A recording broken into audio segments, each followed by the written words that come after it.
I hate this camera. Well, apart from the fact that you've got wobbly cam going on, it seems to be working pretty good.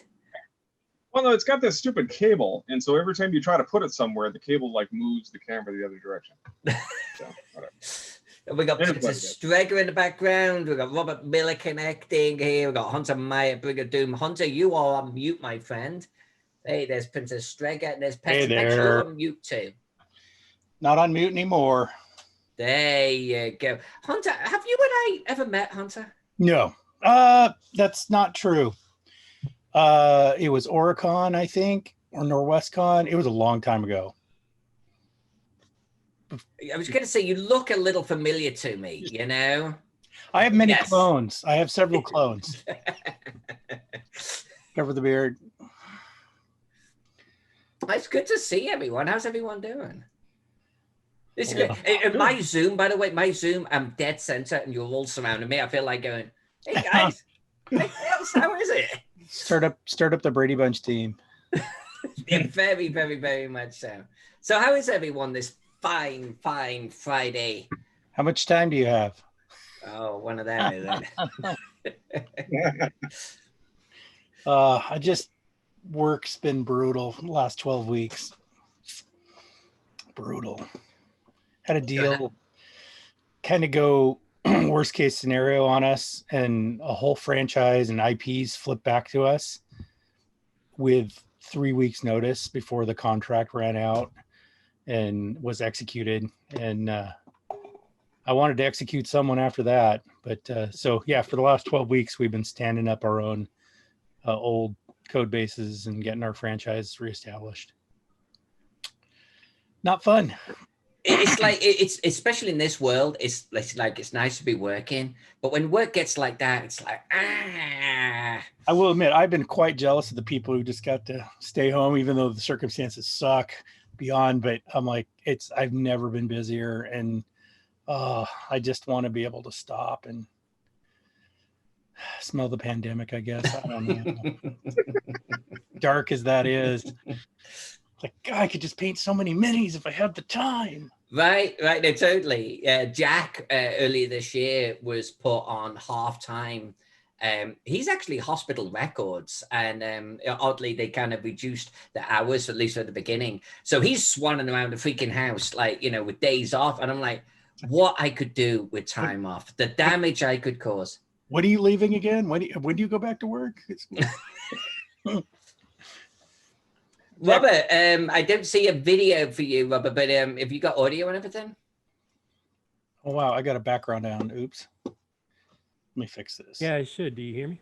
Yes, very, very, very much so. It's good. It's good to hear from you, my friend. And thank you actually, too, for buying those couple of maps from the store today. It's much appreciated.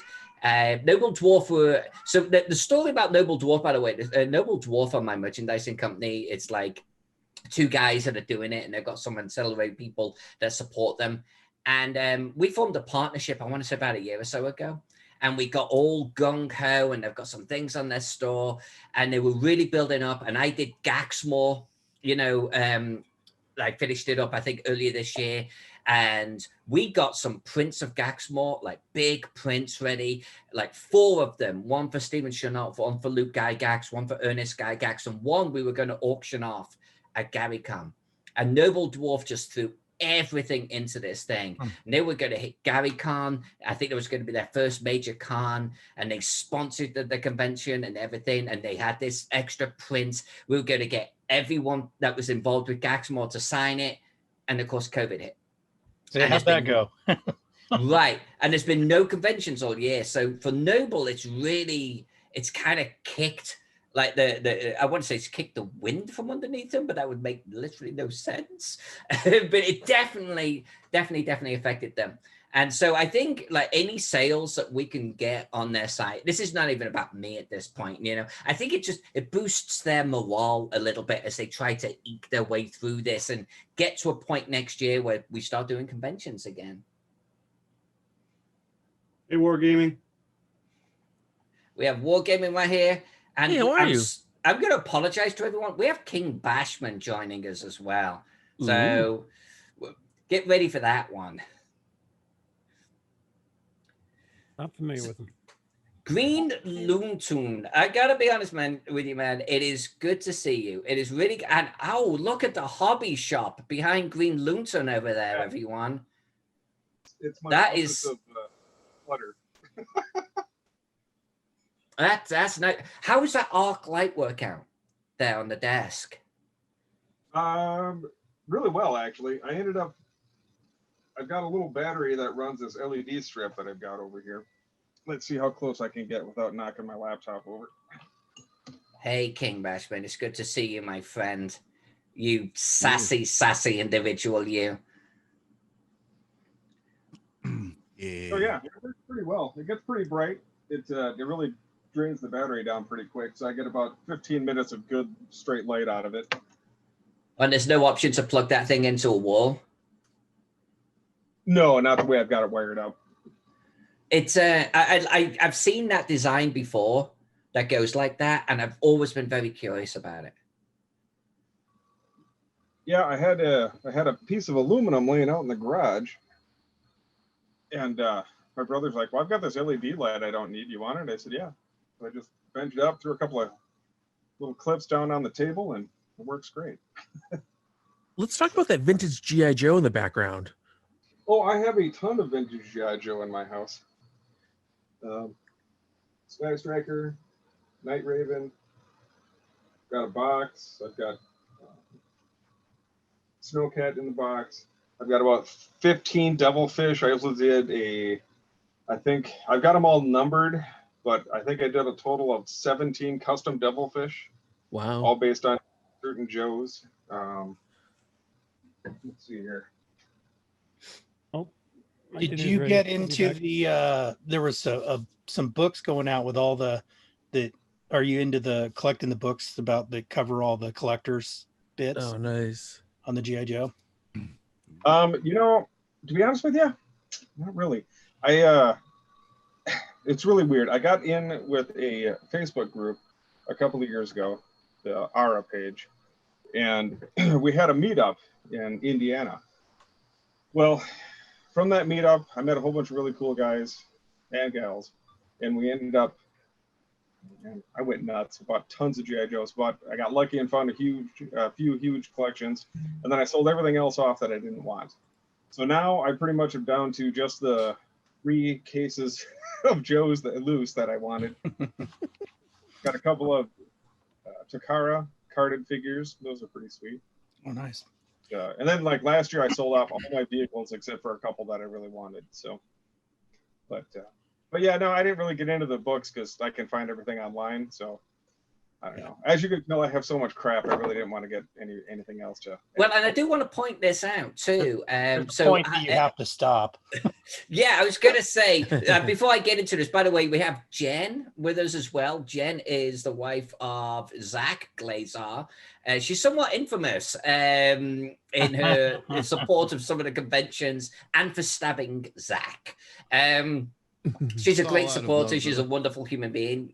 Great to have you here, Jen. But yeah, I was going to say, so we've got some virtual backgrounds going on, but I got to admit, Hunters and Green Loontoons, like you've got little treasure trove. I didn't see the G.I. Joes. I'm not even sure I would have recognized them, even if I had seen them. But then look behind Hunter. I mean, look at all of this and then shit behind him over there.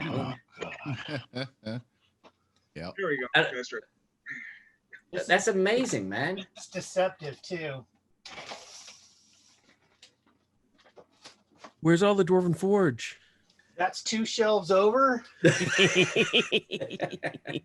scattered all over my desk over here for the. Oh, nice bridge. Yeah, I got the bridge there, and Wish I was that organized. there was some effort at cleaning today put before the show, but crap. Now I've done it. Anyway, so there's 4 full shelves here of. Oh, there it went. That's nuts. That is just nice. nuts. Usually I'm a little bit more cleaner on execution here. I imagine Zach Glazar's house is a little bit like this. There went Zombicide. That's what fell. Good game. Oh, Are we selling stuff? Because I can go into Zach's room. oh, okay. Things just got real. All right, we'll start auctioning this stuff off. I went a little nuts a couple years ago, and I've played most of it. I feel a lot better about my collection now. Like I feel like I'm under control. I've got to be honest with you. This is just my room. There's a whole 10-foot double shelf in the house and a 12-foot cabinet full of games that we've just been collecting for decades. Living the dream. Yeah, dream/nightmare sometimes. Mhm. We're usually one and the same. Right. Do you play all those games, Hunter? Like I see like the big ogre box set up the top there. I mean, Yeah. do you ever get to play? Ogre's pretty fun. The last time I played that, we went to the International Museum of Gaming and Puzzlery when it was open in King City. Oh. And they'd have their ogre days there, and then we go out there and pull that guy out. It's really fun. And I got a bunch of minis that need to be painted.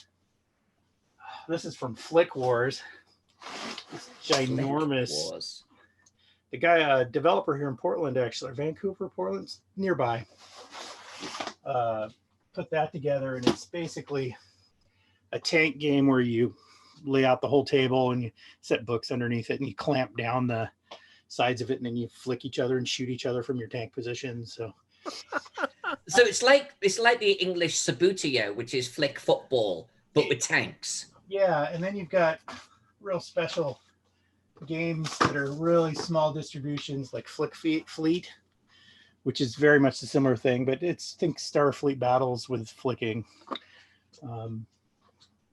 which is, that might be a really overgeneralization and totally incorrect way to describe that, but it's spaceship battles with flicking. So I've never even heard of it myself.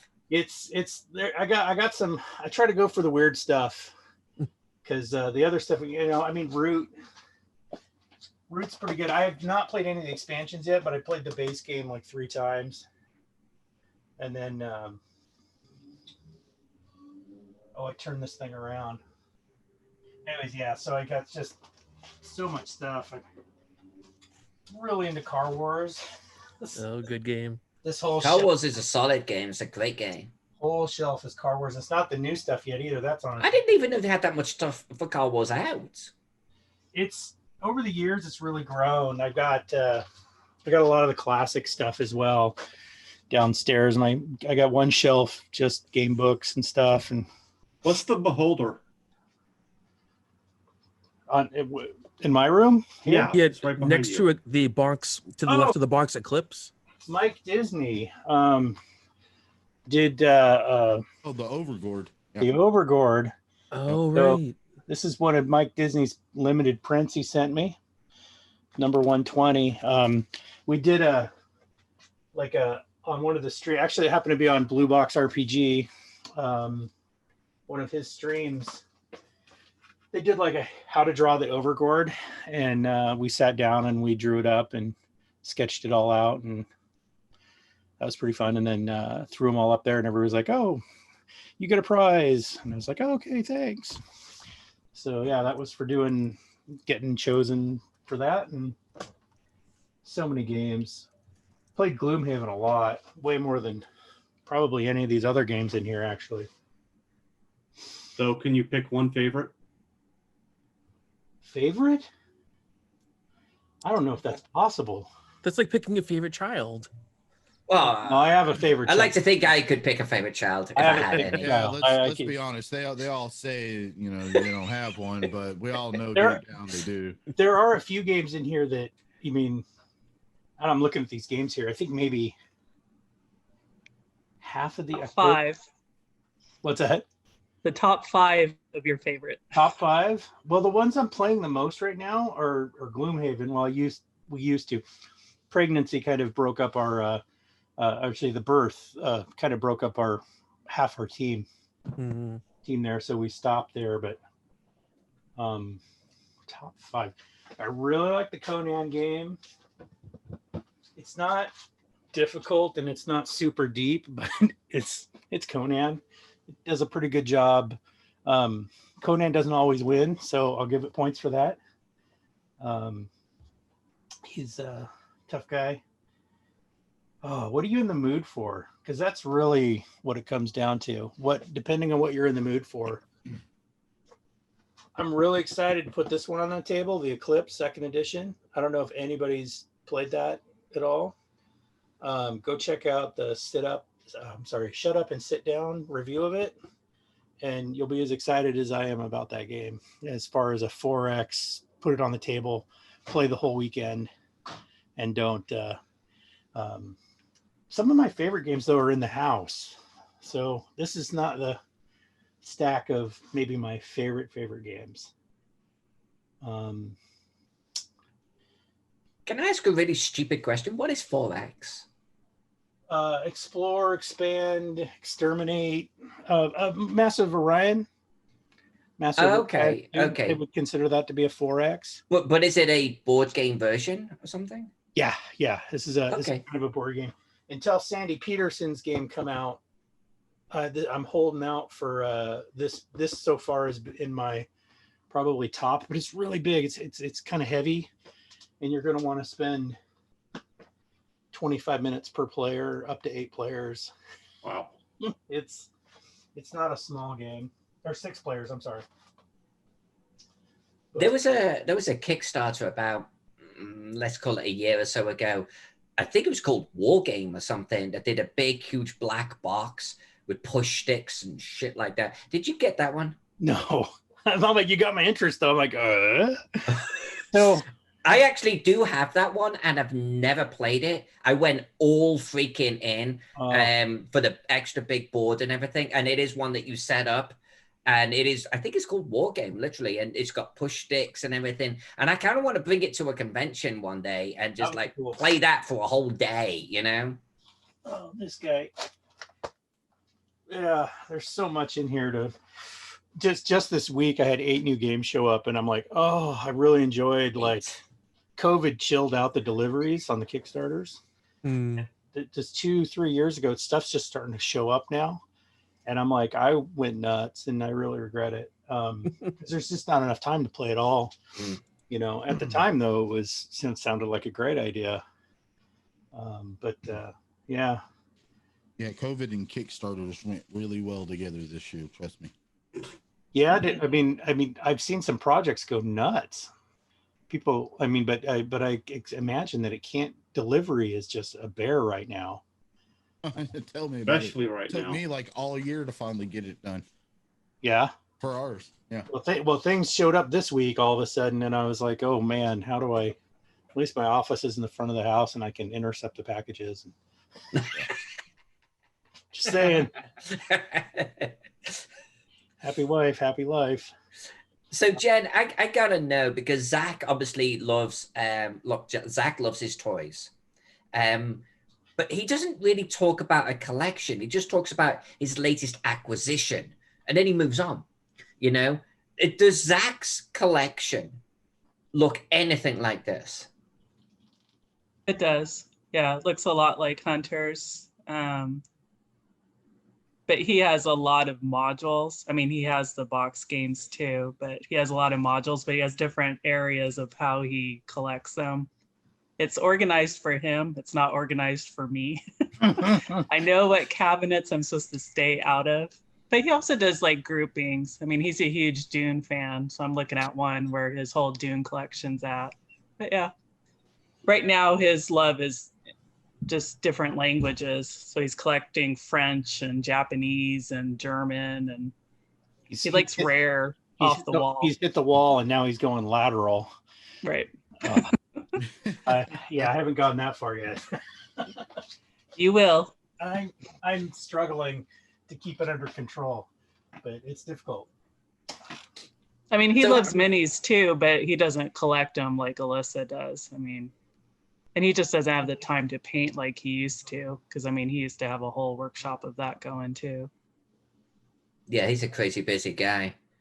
Oh. I mean, I can see that Green Lantern is a painter, and he has shared his painting stuff with us. Miniatures are a lot easier. I mean, my miniatures have taken over the house, but like they take up way less room than something like what Hunter's got going on over there, or even the GI Joes that Green Lantern's got. I'm regretting that. to a degree. At least on the outside, that's what I keep saying. It's an impressive collection, my friend. That's really, really, really cool. Yeah. So last year, I think it was we my friend Tim and I, who's also just as bad as me, and we're coordinating. So he has kind of his half of the collection and then my half, and we get together every Monday. We were pretty religious, and we got 52 games in a year. Every Monday night grind, we'd get together. He'd come over after work, and we'd stay up till 2 a.m., read a 40-page manual to each other till we couldn't stand each other's presence in again, and then call it good, and we'd wrap up the game. Sometimes he'd show up later in the week to finish it if it was longer. Yeah, we were knocking him out. Joining this tonight was just good enough to show my wife how bad I am not. Yeah, let me just show you as a warning to all, like, it could be worse. Yeah, actually, I should be screen capturing this too. And so the next time Jack goes, more minis, I'll go, look what Hunter just got. You take him over to Neil Marker's place. And I don't know if you've ever been to Neil's place. I have not. Oh my God. Is he out of control? No, I can I call anybody out of control? Okay, fair. I'm like, Okay. I mean, it's great. I love it. It's just, but it's wall to wall minis, like down the hallway. The hallways are narrow. I'm a wide guy, and I'm like hugging I got to get in here. I got to get to the bathroom, and I'm dodging minis. I'm like, I could just see myself stumbling and then wiping out an entire 1,000-point army. It's just awesomely painted, and yeah, he goes nuts, but in a good way. He doesn't have any kids either, and never went down that path. And I'm finding a way with kids, so I. Yeah, you definitely freaking are. What game? You're a little bit of a Dwarven Forge addict. How's it compared to this, and what's your storage situation like?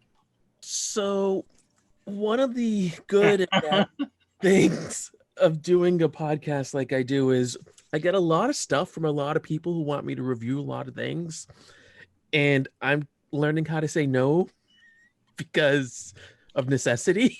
You'd send it my way. I'll help you with your reviews. There you go. I'm like, I'm Yeah, looking same. at some stuff right now that honestly I've had for a year, and I realized I need to get to it because there's more stuff. There's just a lot of stuff. I guess the secret for me is most of my stuff lives at my parents' old house, and so I don't have to see it, and that's kind of handy. That's really handy. That's really handy. I don't have that luxury, unfortunately. And I seriously, so you all know I've got a thing for miniatures. I'm a little bit of a dope when it comes to miniatures. I've got too many of them. And I seriously, no. I'm going to be an enabler. You do not have too many minis. I agree. However, at the point where I go, what's that box? And I pull it out and I open it up and there's a whole new army in there. And I had to start marking the boxes, like for what's in it. And I've now got dozens and dozens of boxes of entire unpainted armies in there, and extra trays of armies. I will literally open up a box. I will open up a shelf, and I'll go, oh yeah, all of those little micro ships that I bought one day from that dude. Never used them, never played them, and then I'll pull them away and I'll forget about them for another couple of years. It's off camera. But I got a 4-foot stack of boxes of just minis waiting to be painted. Like the entire Bone series from previous one. And I don't know why I backed the previous one. I haven't painted a single one from the last one. So did you back that current one? That's I can't stop, and I've got a problem. Yeah. I don't know why. I did not get the boat. I showed great constraint. I thought you were going to. No, I was just encouraging other people. Well, you jerk. No. I like your style, Hunter. It's like, I'm not going to buy it, but you should. Oh, yeah. Oh, it's great. You guys got to do this. I've got a 3D printer. Oh, I should go get that. I've printed my biggest, most detailed print to date on the 6-year-old, not a resin, but it's just a Prusa Mark II. So it's about 200 by 220 or 210. It's a 200 millimeter, so 20 centimeters cubic almost, roughly. But that's as big as I can print. So I just printed up in 1, 2, 3 main pieces, and then a roof, and then a couple other pieces. But so 4 pieces, and I'll go grab it. Yeah, you should. We'd love to see it. I'm sure. Yeah, my first 3D printer ever is coming on Sunday. Oh, nice. Oh, Nice. Oh, very good. nice. It's a resin one too. Yeah, I've got an Ender 3, and I want to get a resin printer. I just don't have anywhere to put it right now. Yeah, I lucked out. My wife decided to get it for me, so it's all good. Oh, nice. Very nice. It's always Very, better very when the nice. spouse gets it for you. Less complaints down the road. So I actually have another problem in that I keep backing the Kickstarters for the STL files. And yeah. I have hundreds of STL files, especially for terrain, like, you know, the like almost a competitor to Dwarven Forged. And especially because Zach's been involved with a few, so I'll always back it. And now I have all of these STL files, and we have one printer in the house, and really no purpose for printing them. So, Robert, I'll send them up to you. Maybe you can print them and ship them back.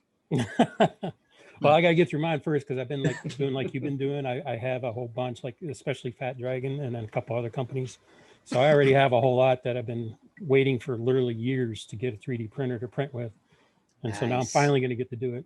So Yeah, my problem is I've got like everybody else here, just boxes and boxes of unpainted minis that, well, let's just be truthful with ourselves here.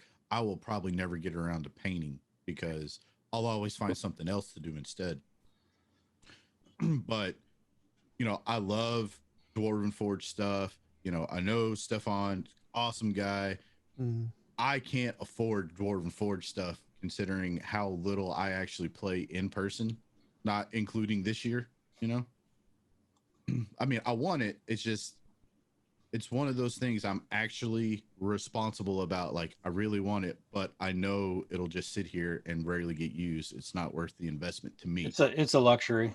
Exactly. So then I got into just making terrain crap out of foam and painting it all up and everything. It's like I'll paint that kind of stuff up all the time, and then I'll turn around and look at like the stack of like 30 Beholder miniatures still in the box going, I'll get to you one day, I promise. And never do. So. oh yeah, I got honest with myself a few years ago. So I switched to like pawns, you know, the cardboard little token like things that Paizo does for Pathfinder, and Oh yeah. and then I saw this guy do these flat plastic miniatures in full color. I was like, that's the way for me to go. They're so thin and they're in full color, so I don't have to paint them. Awesome. So that's what I've been doing for the last couple of years. Yeah, that's Buying- what we did with buying our those. Kickstarter was flat plastic minis because we could afford it. That was the main reason we could afford it. Oh yeah. Oh, yeah, I saw those. I've seen those. So there's two. These ones just dropped delivery wise. These are not the Arknight ones. These are the ones that are acrylic. They're Oh yeah, I do the Arknight ones. the Arknight ones are just, you can have so many of those. Like, Tell me about it. I put how much time we got? I got and he's had nice sales for the last few weeks too. I put how many? I put a huge army out. I tried to tempt Alyssa with the Roman ones when he had them on sale, but she didn't respond. Do you know how many Roman 15 millimeter and Roman 28 millimeter I've got? I mean, I did Not enough. Tudeberg, and actually Jen shared Tudeberg with me just. You know how for much more you could have with even Wow. less storage. Yeah, literally, Alyssa, you can have hundreds of them in like an 8-inch long box. You know, hundreds of them already painted. This goes back to Hunter enabling other folks, and Robert, you're jumping in on this one too. I don't know where you But got they're that. painted. They're painted, and they save a ton of space. Yep, instant use. You just pop them right on the table. Yeah, I put an army of like 70 guys out the day I got them, and we had a great time. But you know, That's something actually, Wargame, we should explore. We should. We should do it. We should get some, and we should like maybe do a little unboxing video or something. I'm literally on their Check 'em website out. right now. Let's do it, man. Let's Right. do something with that. Yeah, you, Sure. you punch them out and you put them on the bases they sell to put them on, and you're good to go. They're already painted, look great. The spell effects ones I think are really cool. Oh yeah, they are. The Got any of those in hand to show, or are they somewhere else? everything's right here on these ones. Like I said, these just showed up. Alyssa, they have Cyberpunks. Mhm. Oh, do they? Nice. I'm gonna drop a link in the chat That's just it. in That's the- case. That's the Arknight stuff, right? Yeah, Yeah. just in Yeah. case anyone wants some Yeah. Cyberpunks. What's the company that does the acrylics you're showing us? I'm looking it up right now. I Okay. should know this off the top of my head, and I'm just like totally spacing. These are actually kind of nice, though. These are really nice. They Aren't are. they? They are nice. Oh, here's some Romans. Oh, these must be the Romans. Yeah, they're the Romans I was talking about. He had them. He had them 40% off when I linked them in the Discord thing a couple weeks back. That's right. Skinny Minis. It's the guys who did Dungeon in a Box. Ah, I know about Oh, Dungeon in okay. the Box. Okay. So, yeah. So Skinny Minis are their thing here, and I like Yeah, I said, these are really good looking. Yeah, they've got just about everything. Yeah, sci-fi, fantasy, Roman. Arknight had control of the scene for quite a while, and then Skinny Minis is just, again, the reviews are going to be coming in on Skinny Minis, so we'll see. It's my favorite. Aren't those a little bit thicker than what Arknight does? Yeah, these are, so Arknight, you can see these are acrylic sheets, Yeah, those are considerably thicker. and Arknight is by far just a thin plastic, which is all right here. Yeah, which is good in terms of storage, but you might I do like the pick up- thicker stuff. Pickup groups with the kids, and I just throw this down and I say, you need to choose a character, and then we just make characters based on the Arknight stuff. It's just And all those pop out, and then you got little stands for them. They're pretty durable.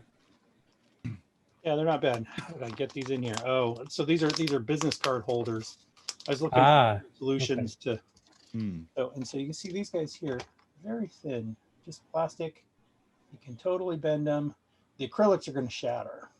Yeah. But these little guys right here, they go into nice little, and they pack up. And like I said, I think I've got 200 minis in these couple pages with Alyssa. Just 200. You See? Alyssa, storage is way better. Yeah, see, Alyssa, see how much larger your Roman army could be with those?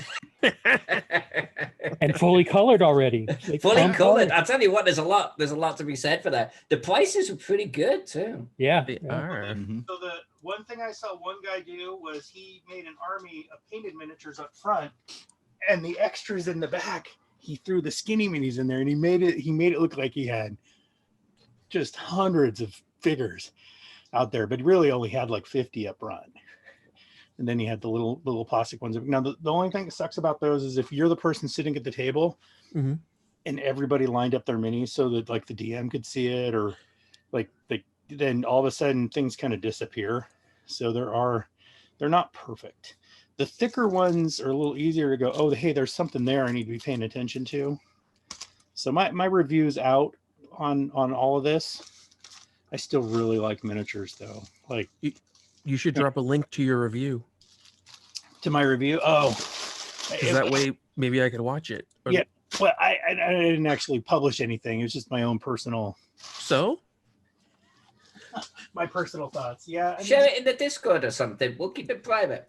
yeah. And we have Zach Glazer with us, by the way, everyone, talking Oh, about. Zach's joined in. Hey, collection. Zach. Zach's here. Yeah, look at him. Look at that sexy fella right there. Mhm. Well, I didn't want to miss, but I was I was with Matt Finch. We were doing something else, and I was like, "Hey, I'm in the office. I have a camera. I'm gonna go here." So I did. It's But you Zach. missed quite a collection from Hunter right there, and quite a Awesome. collection behind Green Luton as well.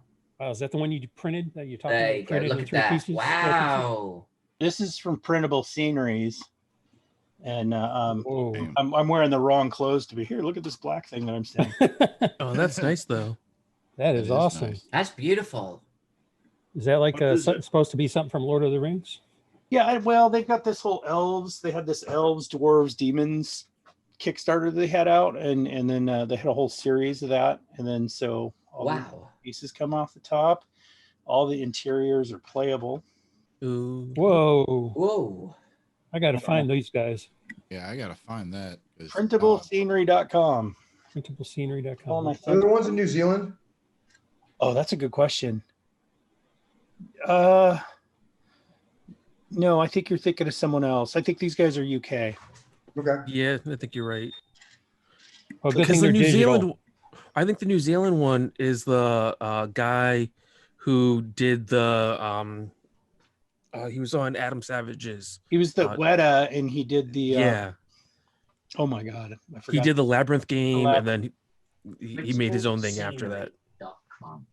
You guys happen to see this one? Yes. I wish I had somebody who could print it for me.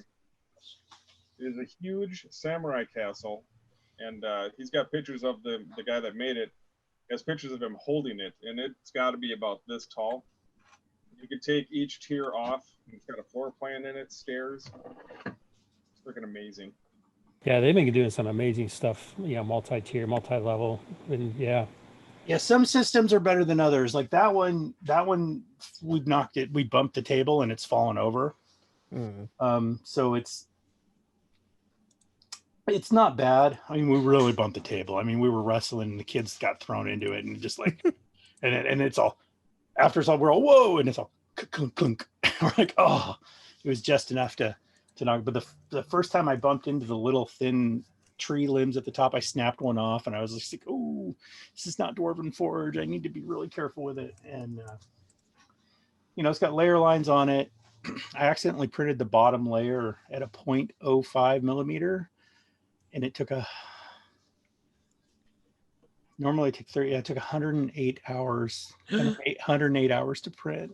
Oh my God. Wow. But it's amazingly detailed, and it'll be interesting to see the bottom painted along with the top, and to see the different layers to see if the detail levels are better or not. I have a question about 3D printing. It's something I want to get into, but I don't have the capability right now. When you do a 3D print, like say for 108 hours, does the computer have to be on for that long? No, so you could have a computer on for that long, but I always put mine on little SD cards and then I sneaker net it over and plug it in. Oh, I It's not see. connected to anything. Most printers allow that. Yeah, the 3D printer my wife got me, it has where you put the SSD card or whatever You can get these. directly attached into the printer, so you don't even need to hook it up to your an actual computer. Right. So the 3D printing is like, it's deep and wide. You go into this, it's a lifestyle choice. One that I 6 Yes, years, it is. 6 years, and I finally printed out this is like my ultimate, right? That's my ultimate. That wasn't even made when I bought the printer. They created that later, and I finally got to the point where I could I think I could trust my printer enough to print it. I got it dialed in, every brand of PLA. Like I'm using filament, right? And people are now it's resin printing. Resin printing is all the they clearly have more time on their hands now that they figured out their filament printers, and so they're spending all their time busting out figuring out resin prints. At least I don't have to worry about temperature. I don't think they have to. Do you have to worry about temperature with resin? You use UV lights to harden it. That's all I know. Well, yeah, afterwards, after you do, you'll have to bath. It's messier. It's resin. It's anybody who's worked with resin. I mean, you're not getting out of that. You're not getting out of. And you can't have it in enclosed space or anything. You can't be like, printing in your bedroom right there. I wouldn't even with PLA. I mean, like I brought out my spectrometer sensor stuff, air quality sensor stuff, and I'm like, Really? I'm like, I'm getting weird particle readings, and it's mostly at the start of it, and it kind of gets mellow after that. So I have an air cleaner that I run next to it. Not that it's small enough to get all those microparticles. But Well, the one I have has a carbon activated filter inside, and when you're running it, you close it so it stays self-contained. It has two fans in it, so hopefully I won't have to deal with that. you got the enclosure. Then you're way better off than not doing anything. I'm moving it into the garage eventually, and then I'm going to have a vent system. Except the first vent that I planned goes right outside my kid's bedroom window, and it kind of defeats the purpose of not printing in the house if I'm just going to blow it in their bedroom while they sleep. So yeah, I got to rethink that. But temperature control is going to be an issue in my garage, though. It's cold out there right now. Hey, Pex. Yes. Just because this shirt normally only sees the light of day a couple of times a year, and Zach is here. Look, Zach. There it is. There it is. Awesome. Just for you, buddy. Muted. You're on mute, Zach. Your reach spans far and wide, Zach. It's a good thing, actually, that I was. I trounced Skeeter Green today in a VR game. I'm glad I did it too, because he's behind that goddamn shirt. So Yeah, I felt good about it. He can have the shirt, right? There's probably 70 of them out there now. I don't think it's obvious control now. So my mom's real proud. Thank you. Bud. Hey, it's Jack. He's serving drinks. Yeah, Jack, stop and wave. Where's mine? There you go. Bye, Jack. Hi, Jack. Bye, Jack. He's all, this is your circus. I'm out. He's like, I'm good, man. That's at least the second time I've seen him cross the camera. So Well, Jack is partially my circus too. I'm more into role-playing games and movies, so miniatures thing is not my thing. it's a good thing. Keep it that way. It's way cheaper. Yeah. Way cheaper to not get into miniatures. Keep trying to do it all, and I'm kind of like, I'm not sure if I'm happy doing it. Just like a little bit of everything. Zach, you don't do miniatures, right? I can't paint, but I used to do them. I buy plenty of them, but I came to the conclusion that I was never going to learn how to paint. I'd rather pay people to paint the ones I liked than just keep on collecting piles of Reaper bones. I mean, I know my wife wanted me to buy more and keep going, but I'm like, no, I can't. I really got to be responsible here. So I, best I could. In one aspect of my life, I got to be responsible. Yeah, the sad thing is I consider it to be some kind of giant victory. Like, I'm finally an adult. As I look around, I have 4 of the very expensive hobbies that have nothing to do with anything but, sinkholes. I work for a company that's full of basically frat boys and Jen. so yeah, but that was my effort. I put away the airbrush, the little paintbrush, and decided that I was going to stick to everything else on the planet I buy. So. What are the pictures behind you, Zach? I was just looking at those. Is that an Elmore? Oh, Yeah, look. Nice. I'm in our office. I'm in Matt and I's office. There's an Elmore, and a Easley, and a Caldwell. Nice. So he Now, doesn't do small miniatures. That's the problem. Yeah. Hey, back off. That's a medium one. Hey, at least you didn't get into Kingdom Death Monster. Oh wait.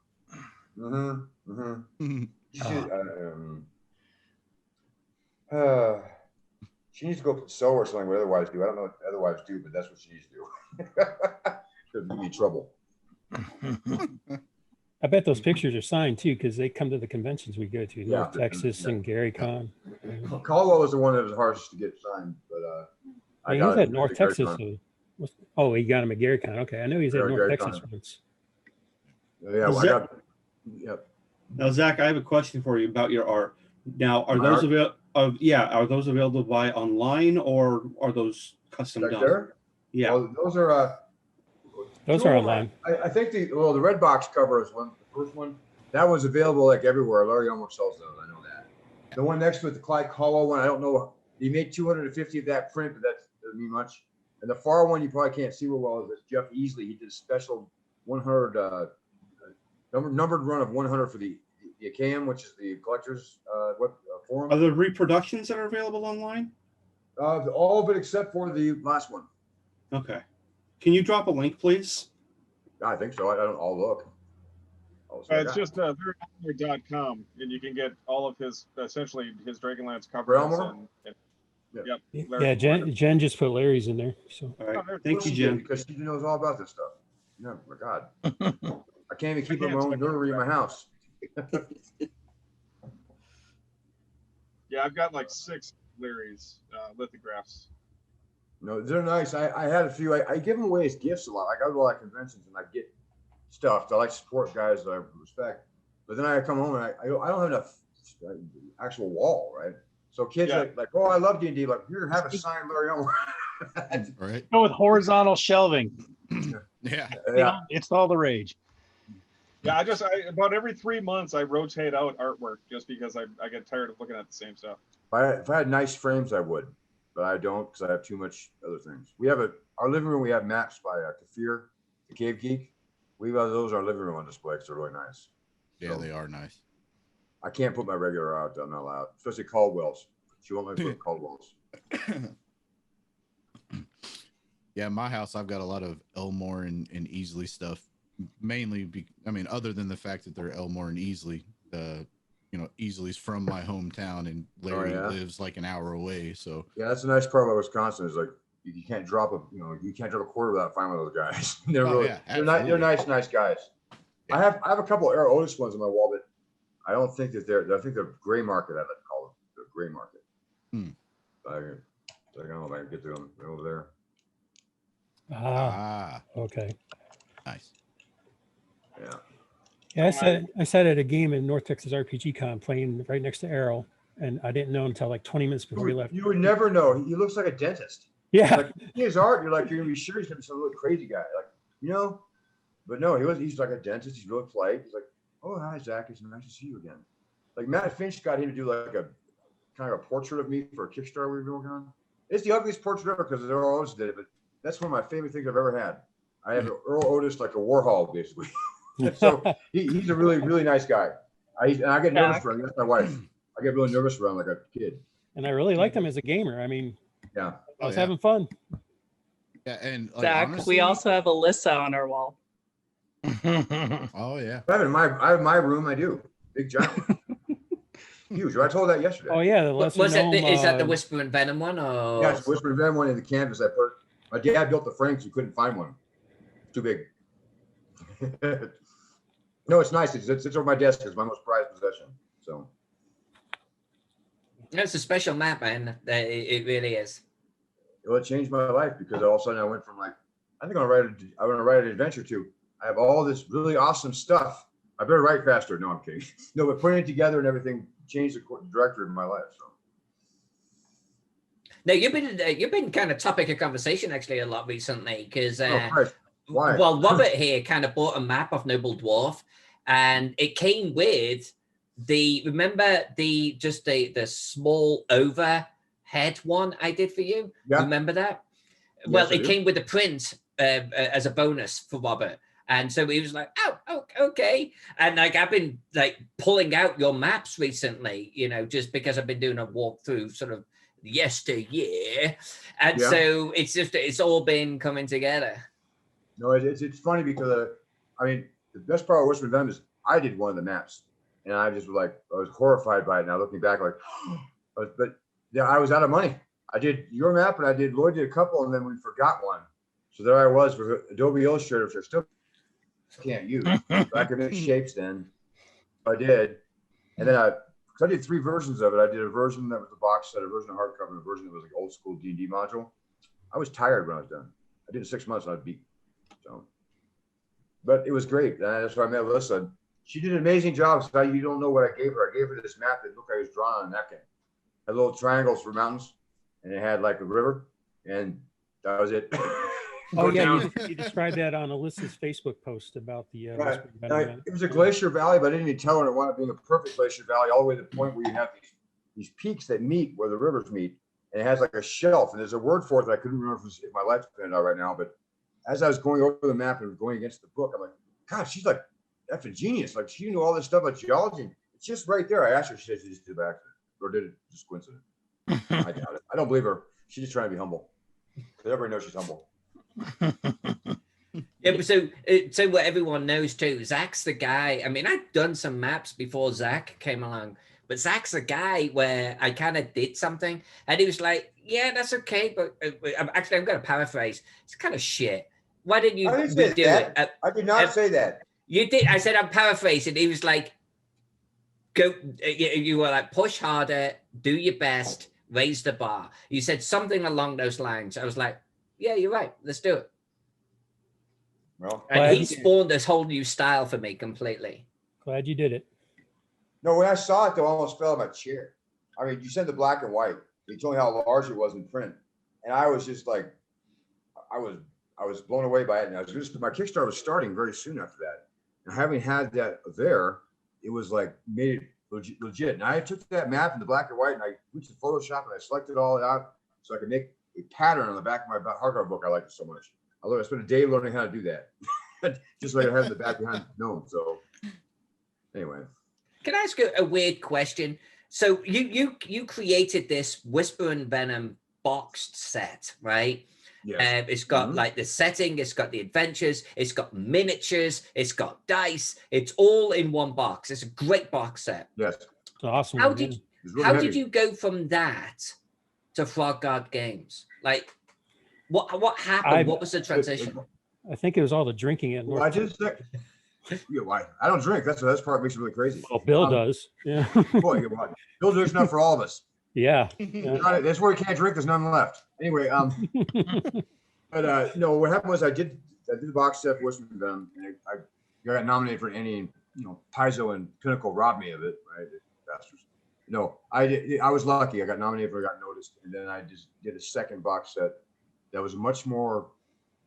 I enjoyed writing it in a way more, but it was not a simple one to pick up. It had some pretty sophisticated politics and interactions, and it wasn't a place that was necessarily evil. It just was alive, and it was about a government and populations and salt, all the stuff that was Edwin Deji, who I met, and we did that, and we That's the studied the title. history of That's the salt text. and history of silver and all that stuff. Right, so it was crazy. It's real thick. I did the second one and I finished it. I went to GameOCon with Michael Ballato to get a booth to sell these, and the Frogs were there the first time, and they're like right across from us, and they're mobbed. They are mobbed with people, and all they have is this table with no cloth on it and books just piled everywhere. It was like someone dumped a big truck on it, right? Which I found out later was common, but they had people everywhere. I'm like, this is really interesting. I have some of the stuff. I like it. And I was working all the time, and Mike Ballato was hanging out with Bill. He was hanging out every single night with Bill because he thought it was like a personal challenge. He was wrecked. But Saturday, I finally went out because I've been working so much. I went out to go sit down with everybody. I went down there 10 minutes, and Bill Webb was sitting across. I'm going to buy your company. And I laughed. I'm like, it's not worth anything. Sure, whatever. Then he says, no, I'm buying you. I'm like, well, I'm for sale. And I didn't expect. I never I have my expected. prize. Never expected or anything else. And then when I agreed to do it, I wound up working with Skeeter and Matt, who are both liars. They told me how they all got along and everything was great. No, and I just slowly got to do more and more things. And they hired me because they wanted to do a box set for the world setting, and they didn't know anybody who could do one. So And the it's first thing I literally said the was, "No." box setting that caught their eye. Yeah, it was. And when they asked me how we gonna do a box set, I said you shouldn't. And I take it back because now we have, but we weren't ready. That I have these are the new Swords and Wizard sets. Oh yeah, those are looking awesome. They're really nice, but it is hard to do a box set. I didn't know when I started. If I had known, I probably wouldn't have done it, which I wouldn't have been here doing this, and I feel lucky. But I didn't know how to do layout design or anything else. And then 6 months later, I knew how to do it really bad, and I still do. Learn to pay people. You pay people like Alyssa to make nice stuff. That's how it works. That's pretty much what I do. Yeah, you totally know. Oh, I totally know. It's like Alyssa is like one of the reasons why I just don't bother trying with maps. And I'm like, she does a better job. I'll just pay her to do it. Yeah, I saw Humble in Bundle was design, I selling. spent 2 minutes looking at it going, nah, I'm going to pay somebody to do this instead. I saw Humble Bundle was selling. Humble Bundle was selling the CC3 Plus or whatever. I can't remember the name of this. Their map program that's based on CAD. I'm like, why would you even spend the $200? That's like 1/10 away to a map from Alyssa. That's way better value. Well, and I started with that campaign cartographer, dungeon designer. Yeah. I mean, the Pro Fantasy stuff, like even back in the 90s when it was on a floppy disk in a little white, flip folder, I started with that. And up until just before Zach, actually, maybe even overlapping the stuff I was doing with you, I was still using campaign cartographer stuff. And it got to a point where I was like, what's that?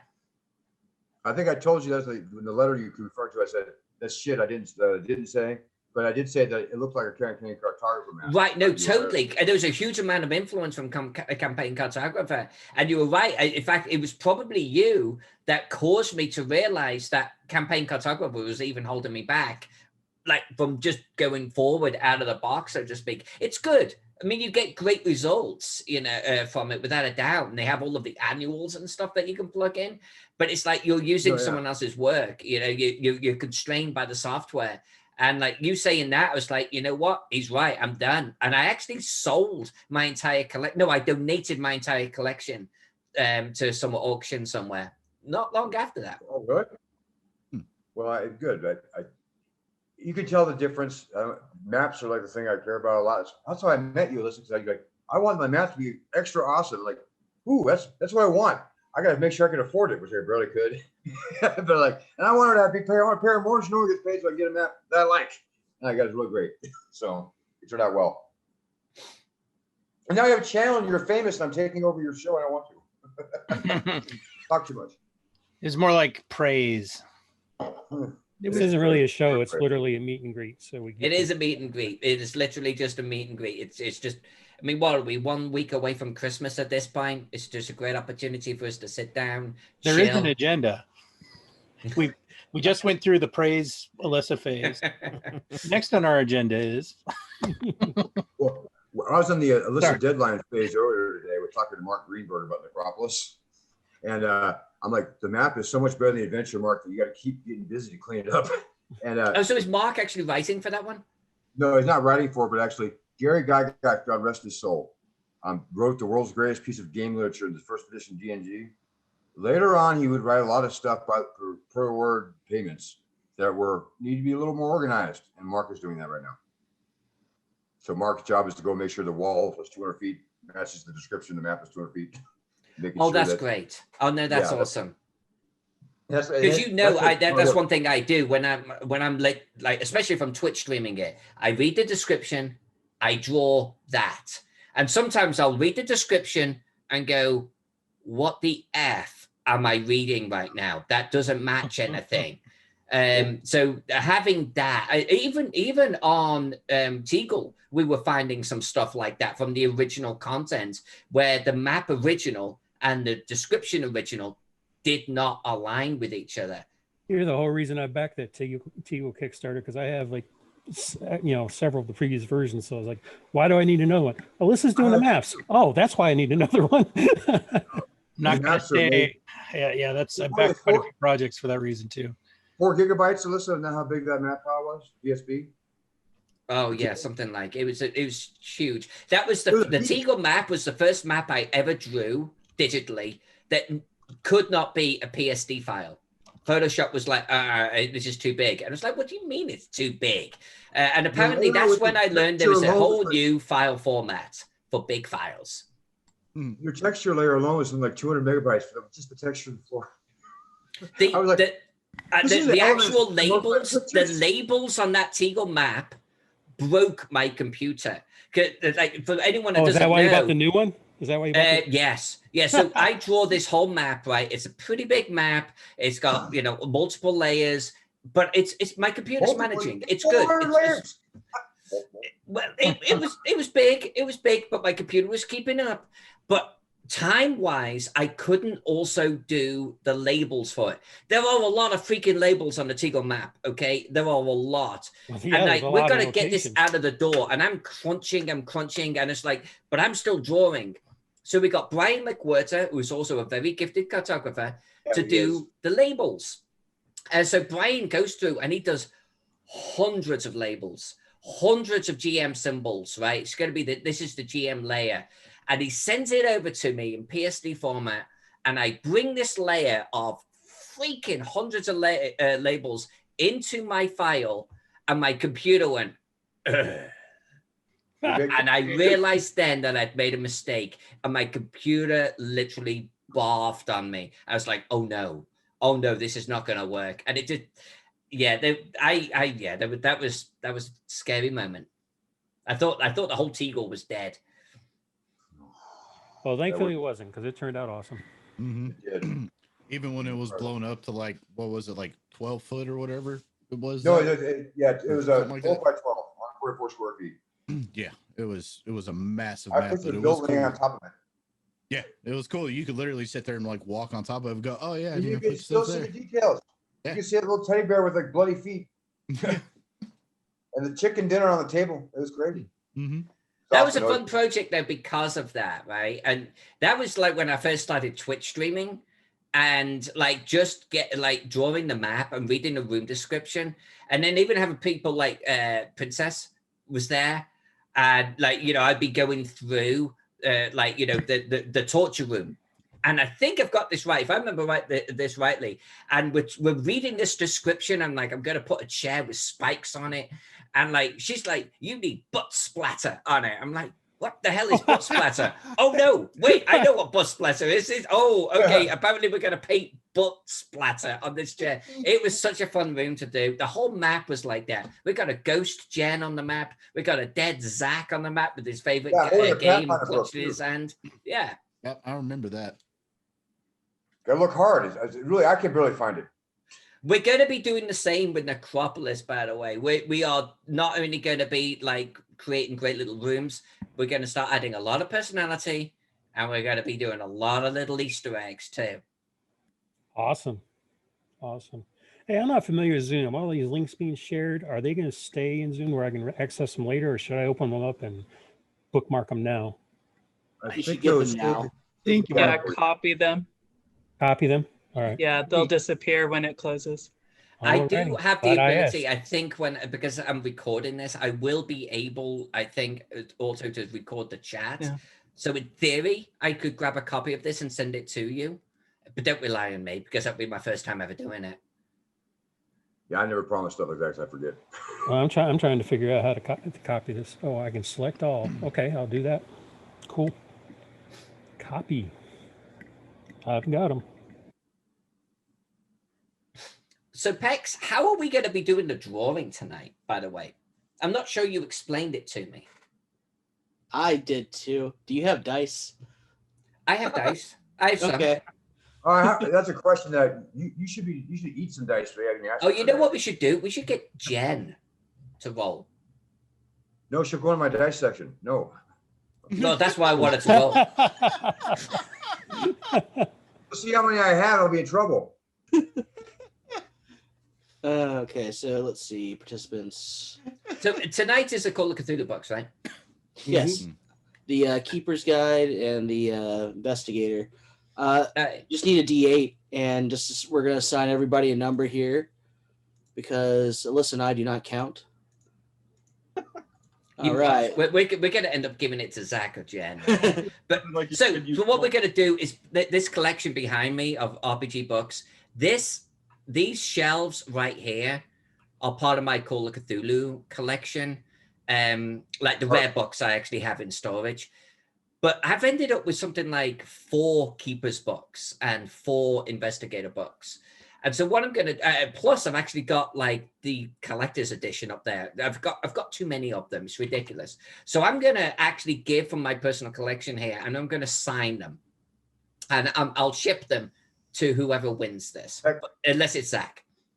Max, you All turn right. off the camera, please. And please. Say it. Yeah. I don't want to turn off Jen's camera. She's selling stuff. Oh. I love that little bag. That was I cool. want to encourage her. Thank you, Liz. So we'll get, so this is kind of impartial. Jen is an awesome convention organizer with a Call of Cthulhu, which I really want. We'll get Jen to roll for this one. So is it Pex just one roll? That person gets it? Yeah. D8. All right. Yeah, it's a D8. I put the list in chat there. So Greenland, Loonton, you're number 1. Hunter, you're number 2. Princess, you're 3. I've Robert, been you're called 4. worse. And Jonathan, you're 5. King Bashman, you're 6. Jen is 7, and Zach is 8. Of course, Zach's an 8. Yeah. That's not All how right. that does. Oh, I'm just kidding. This is my dice, my bag. It's not even your stuff. I didn't even touch yours. You couldn't tell Lines. apart, but now you know them all. The lines have been drawn. Yep. All right. Drum roll. Number 6. That is King Bashman. All right, King. Good You job. get it, my friend. Congrats. So, King, PM me your address so we know where to ship this stuff to. if I don't have it already. I don't think I do. I promise not to send Anthrax. Well, maybe I will, but yeah, I'll send the books as well. I think you might have it already, but I'll send it again. Yeah, send it. Make sure I've got the latest and greatest. Cool. So congratulations, my friend. I'm literally going to pull 2 books off my shelf. I'll sign them. I'll draw silly little pictures in there, and I will fire them across. It's kind of related because also on there I have Island of Ignorance. And there's some of the earliest maps I did at 2013 or something. Call of Cthulhu, which I never get to draw maps for, like ever. And I really wish I could do a lot more of them. And all of the maps in the book are from me. There's like a campaign setting. So that will be one of the next drawings that we do. Nice. Also, Alyssa, the rest of your dice should be coming sometime soon. We did the third party add-ons we're shipping out separately.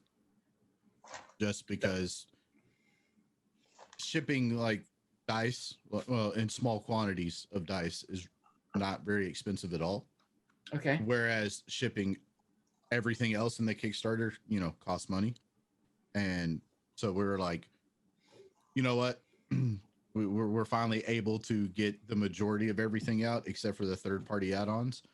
We're just going to go ahead and ship them out so people have them, because that was the majority of everything anyway. And then, just tell the people that ordered the additional add-ons, like, hey, we didn't forget about it. They're coming. It's 2020. I don't know what else to say. Sorry. I think honestly in this year, we might all be raging against the mailing system right now, the situation, but no one's blaming Kickstarter, folks. You're safe, my friend. Oh, no.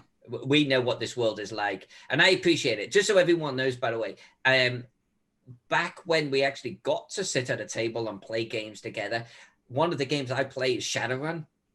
I know, but I like it.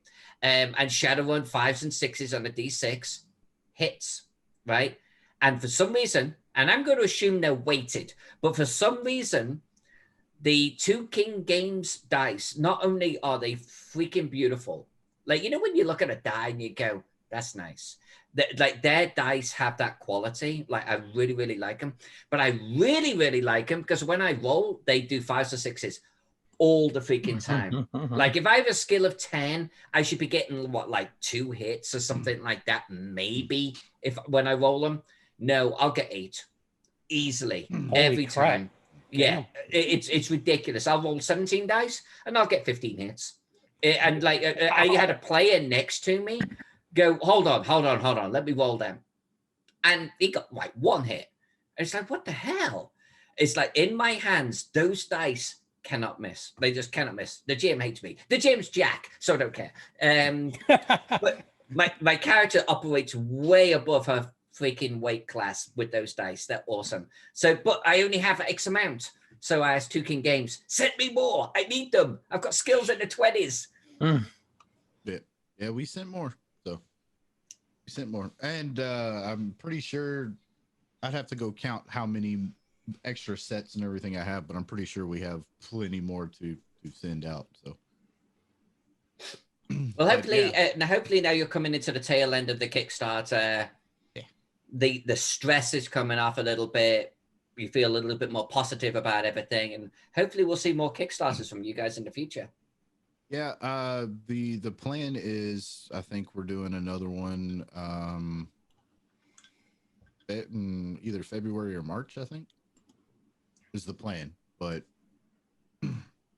yeah, have to see how things go. But yeah, I think the biggest struggle for this year was, we were supposed to start delivering our products right when all of the everything started hitting in March, and we're like, cool, we were supposed to get our books printed, but now we can't, literally, because none of the printers are working. Yeah, China shut down. Shit. Right. Yeah. So we actually ended up because ours were the saddle stitch style, old school style thing, because it was only 40 something pages, I think. Or 36, I can't remember. We actually worked out a deal with one of the local colleges here that they have a printing course in lab and everything in the college, and got like I think 500 copies of the book printed for like maybe $800. Wow. Yeah, wow, That's a indeed. hell of a deal. So whose idea was that to hit up the college? Jonda, one of the people that we work with for the company, she's like the hidden queen of the group, I guess. Her husband, I think, retired from Moorhead College, working there, so he had some, I guess, Had some pull. had some pull or had some ends or some contacts, connections or whatever, and they pretty much brokered up the deal, and we're like, yes, please. How soon can you get it done? Like, how soon do you want it? Like 6 months ago. And yeah, so that worked out great in our favor because it also saved us a lot of money. So, and the print honestly looks really good. So, Plus, not I mean, nearly as good as your map printed on like a 4-foot canvas, though. I will say that. Hey guys, it's good to see you. Alyssa, I'm Yeah. excited to be on your stream. It's pretty It's exciting. good to see you, my friend. If I don't talk to you before, have a great Christmas. All right, well, you too. Have a Merry Christmas, everybody. Hi, Zach. Especially you, John Pex, because you work so hard. You spoil the background and you do a good job. Nice to meet you. Right, you too. Yeah, Good to see Pex you works again, so Zach. hard he's actually on mute and doesn't realize it. Yeah. It's true. All it means is I'm working Christmas, guys. Pex, you're looking a little tired there, my friend. You doing okay? Yeah, it's about time to get some more coffee, though. I hear that. Hey, Peck, didn't you say that Alyssa was supposed to take 4 hot beans out of the jar tonight? Totally did. It says it in chat, even. This morning. Oh, man. Oh man, no love. Sorry. Thing about those is I wouldn't even know which ones are hot and which ones aren't. And at this point, I actually look forward to the hot ones because the bad ones are really freaking bad. Oh, You like, they like really that are. sour milk earlier this week? You think Oh, that's yeah. Zombie. Oh, yeah. Yesterday's. No. And that's the one that Jack had, and he had to leave the room. That's the one he had. And like, if you've got someone to eat it and go, oh no, and like leave, I was a little bit worried for him. I don't know what Twitch is doing, but I missed 2 streams this week because your stream wouldn't even load, no matter what I did. So Yeah, it's been a Twitch issue. You're being depressed. So. yeah, it's like I'm being repressed. Yeah. No, I've had something similar. Like when I'm watching Cave Geek, like I had a time where I couldn't even get the video player to work. Period. And any browser just wouldn't work. Anything else on the internet, fine. Twitch, forget it. It seems almost like, no, you can't view Twitch tonight, and I can't explain it. But I'm not alone. And Green Loonton, you are not alone. There's something about that platform which is just doesn't work sometimes for people. Well, it's weird because what they were having to Cave Geek or to one of the other channels I watch, and it worked just fine with no interruptions. And then I switched back to yours. I'm like, oh, it's working. Nope, still wouldn't work. So it's I don't know. It's weird. I don't know why the hell it does it, but it's frustrating. It may even be related to their ads that they do because they aggressively push ads. I know that. And it may be like something in the ad software just breaks. And that would make it the personal sort of thing. So Green Loonton, you're meant to get this ad, but I can't give it to you, so you don't get anything. You know? One of the issues they've been having here of late, especially with their infrastructure, is Twitch has their servers and all that kind of shit. To boil it down simply, they have like all their equipment and everything. The issues they've been having is their encoding from the Twitch end has been failing. Which is why sometimes you'll be watching a stream for like an hour and a half, absolutely no problems. Then all of a sudden it'll start buffering like every 3 seconds, and then you'll just get the video has encountered an error, and you have to refresh, and then maybe it'll work. Right. Because Alyssa knows I'm usually on Twitch running D&D and all that kind of stuff every week or something along those lines. And I mean, I've been seeing it too. Like sometimes it'll pop up in my OBS, like, but I have my my delay enough to where if it like loses connection with Twitch or the Twitch servers and everything for a couple of seconds, it doesn't actually show up because it's kind of ahead about 10-15 seconds. But that was from trial and error from Twitch constantly having issues with keeping up with their encoding. And I think it's probably more because of 2020 where everybody is on Twitch now because everything else in the world shut down. So looking at the numbers on Twitch, you can this huge and apps too, because I work in apps. I think all games went up 20% almost overnight. Like somebody hit a switch, and if you look at Twitch viewerships, everything popped up 20-30%, just boom overnight. It just the graph goes boom, and then everything's up top. Everybody's stuck at home, and it's not slowed down. Well, yeah, and especially for like some games that aren't even quote new, like they came out in like 2018 by like indie publishers and things like that just completely took Twitch by storm, like Phasmophobia and Among Us. Among Us, yeah. Like I was playing Among Us before it got popular on Twitch, and then all of a sudden, like you hop on Twitch and it's like, before Cyberpunk came out, it was like damn near everything that you saw was either Among Us or Phasmophobia. It forces social interactions, so it really hit a niche that hasn't been super explored. I'm sure we're going to see it just overdone. I mean, basically Among Us is werewolf. If you ever gone to any of the conventions, right? Mm-hmm. It's essentially werewolf in computer form. Yeah, it's basically the modern version of Monopoly when it comes to ruining friendships.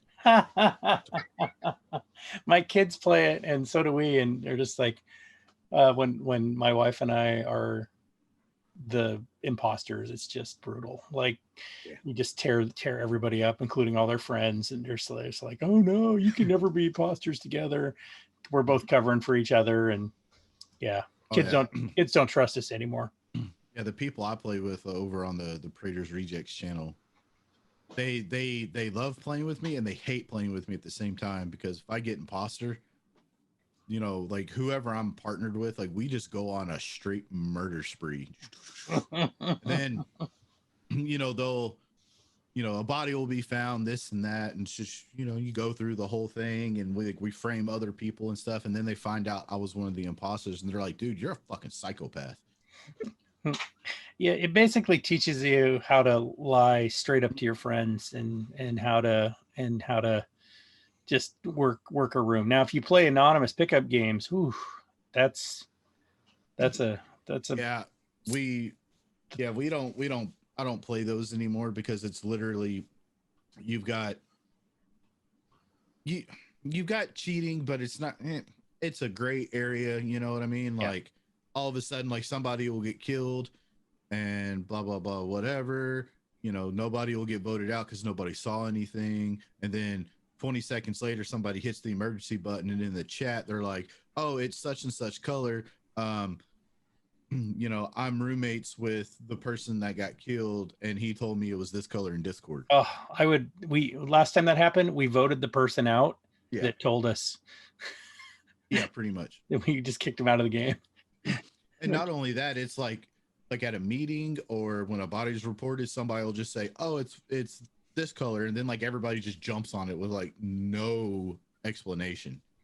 Yeah, and I'm like, all right, I'm done playing random pickup games. For the best.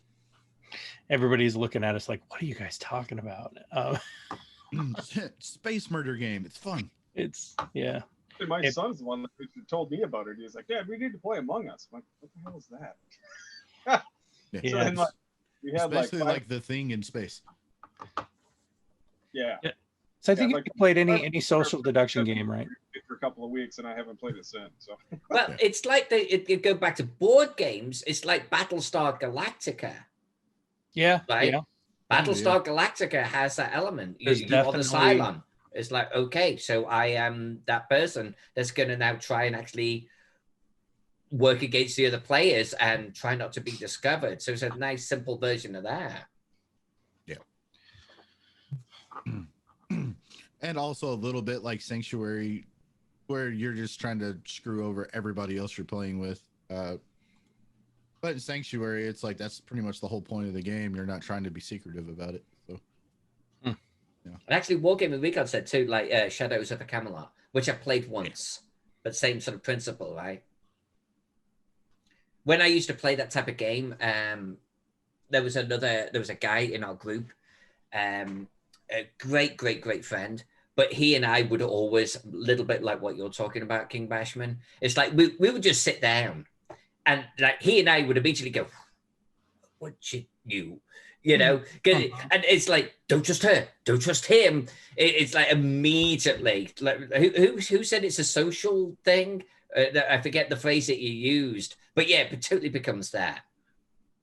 Oh my God, I said it. Social what? And I forgot. Oh my God. Social deduction. Social deduction. Yeah. Yeah, it's eventually gotten so bad to the point now that when I play with those people, if they find a body, sus, dude. I'm it's you. automatically suspect number it. one, and I'm like, get him out. I'm like, I was right beside you the entire time. Get him out. Like, we weren't even on that side of the map. I was literally in every single room with you. And they're like, oh yeah, sorry, force of habit. It's pretty fun. I actually don't like I don't like playing the imposter. The part of the game that's really fun for me is not being an imposter and then trying to suss out who it is. And actually like having to remember like, oh, did I see so-and-so do a task? Is that a task that can be faked? You know, and you'll grab someone who says, hey, come with me to the med scan. I got that task. I want you to see me get scanned so you can prove to yourself to somebody. And sometimes they're unlucky. Like I was the imposter once and I got because they're all, hey, come to the med scan, because I'm always at game for that. And I'm all right. And he gets on the med scan. I'm all cool. And then I killed him and then I left. Yep. And kill him and vent away. Yep. Yeah. The mistake was everybody knew I went to med scan with him. I go, well, I saw him scan and then I left. I don't know what happened after that. It almost worked. Yeah. What I always like to do is somebody is like, oh yeah, come to med scan, come to med bay and I'll prove to you, blah, blah, blah, med scan. So both of the imposters, we both hop out of the vents, kill both of them, and then vent away. Yeah, if you get both of them at the same time, that's great. Yeah. It's like, pop, pop. And then they're like, oh. So kind of think, it's kind of like the Carpenter's The Thing. You guys remember that movie? Yeah. Oh, yeah. Yeah. Like The Thing in kind space. it's kind of like that without any of the super gore. Yeah. It's a lot of fun. It's got that feel to it. Can be tense. Could make another I version. prefer the 50s thing versus the remake with Kurt Russell, though the Kurt Russell one's good. I'm trying to remember if I saw that one. It's pretty good. I like it for a 50s movie. Yeah, I know the last couple of times I even saw any of the thing, the Kurt Russell version, was when I was helping out Danny Grimes at conventions with his Call of Cthulhu, like not like table role playing game, but like it's all set up like everybody is like in a plane type deal, like that whole game. Helping them out with that. And they set up a TV screen and everything, and like the quote in-flight movie is The Thing. Yeah. Which fits in perfectly for what's going on the plane, because I get to be the monster on the plane, and it's great. And I scare the living shit out of people when I just bust out behind them screaming, surprise, motherfucker, and kill them. There's a board game that's really close analog to The Thing. Who Goes There? I think I remember hearing about that. You need 3 players for that one, but you basically have a little clicker that shows whether or not you're infected or not. And, the non-infected are trying to secure the base. And, of course, the uninfected are slowly it doesn't. Not everybody gets infected initially, so you don't know. Wait, no, there's someone. There's new set of rules are coming out for it, but there's different ways you can do it. But yeah, you can start out with an infected, or you can get infected at some point early in the game. So more like a live play pandemic game. Yeah, kind of. Yeah. Other than that, you're trying to kill your other former the uninfected. But yeah, it's pretty fun. It requires 3 players though, so we set it all up to play, and then it's just Tim and I, my friend Tim, and it's just us. We're like, oh, right. Like we're suddenly not able to play this game. We're like, oh. I was going to show this to Wargaming Recon. I think he's probably seen some of this. But the little fall festival thing that we're building. Is that for your 12x12? No. I've only done a couple of the 12x12s. So on Dwarven Forge's Discord, there's the 12x12 Days of Christmas. They make a 12-inch by 12-inch terrain tray, and so then everybody's building these just within those 12 inches, and constraints really build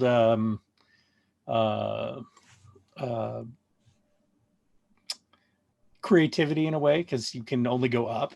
So people are getting really really crazy with it, and we realized we don't have people, so we started pulling out and dug in, and we found these old Townfolk minis that we had. So and then we ordered some 3D printed ones online.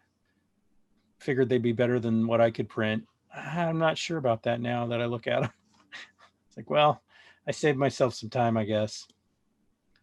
But so we've been doing more big builds, like setting up. We set this up so the kids could play in it. Oh.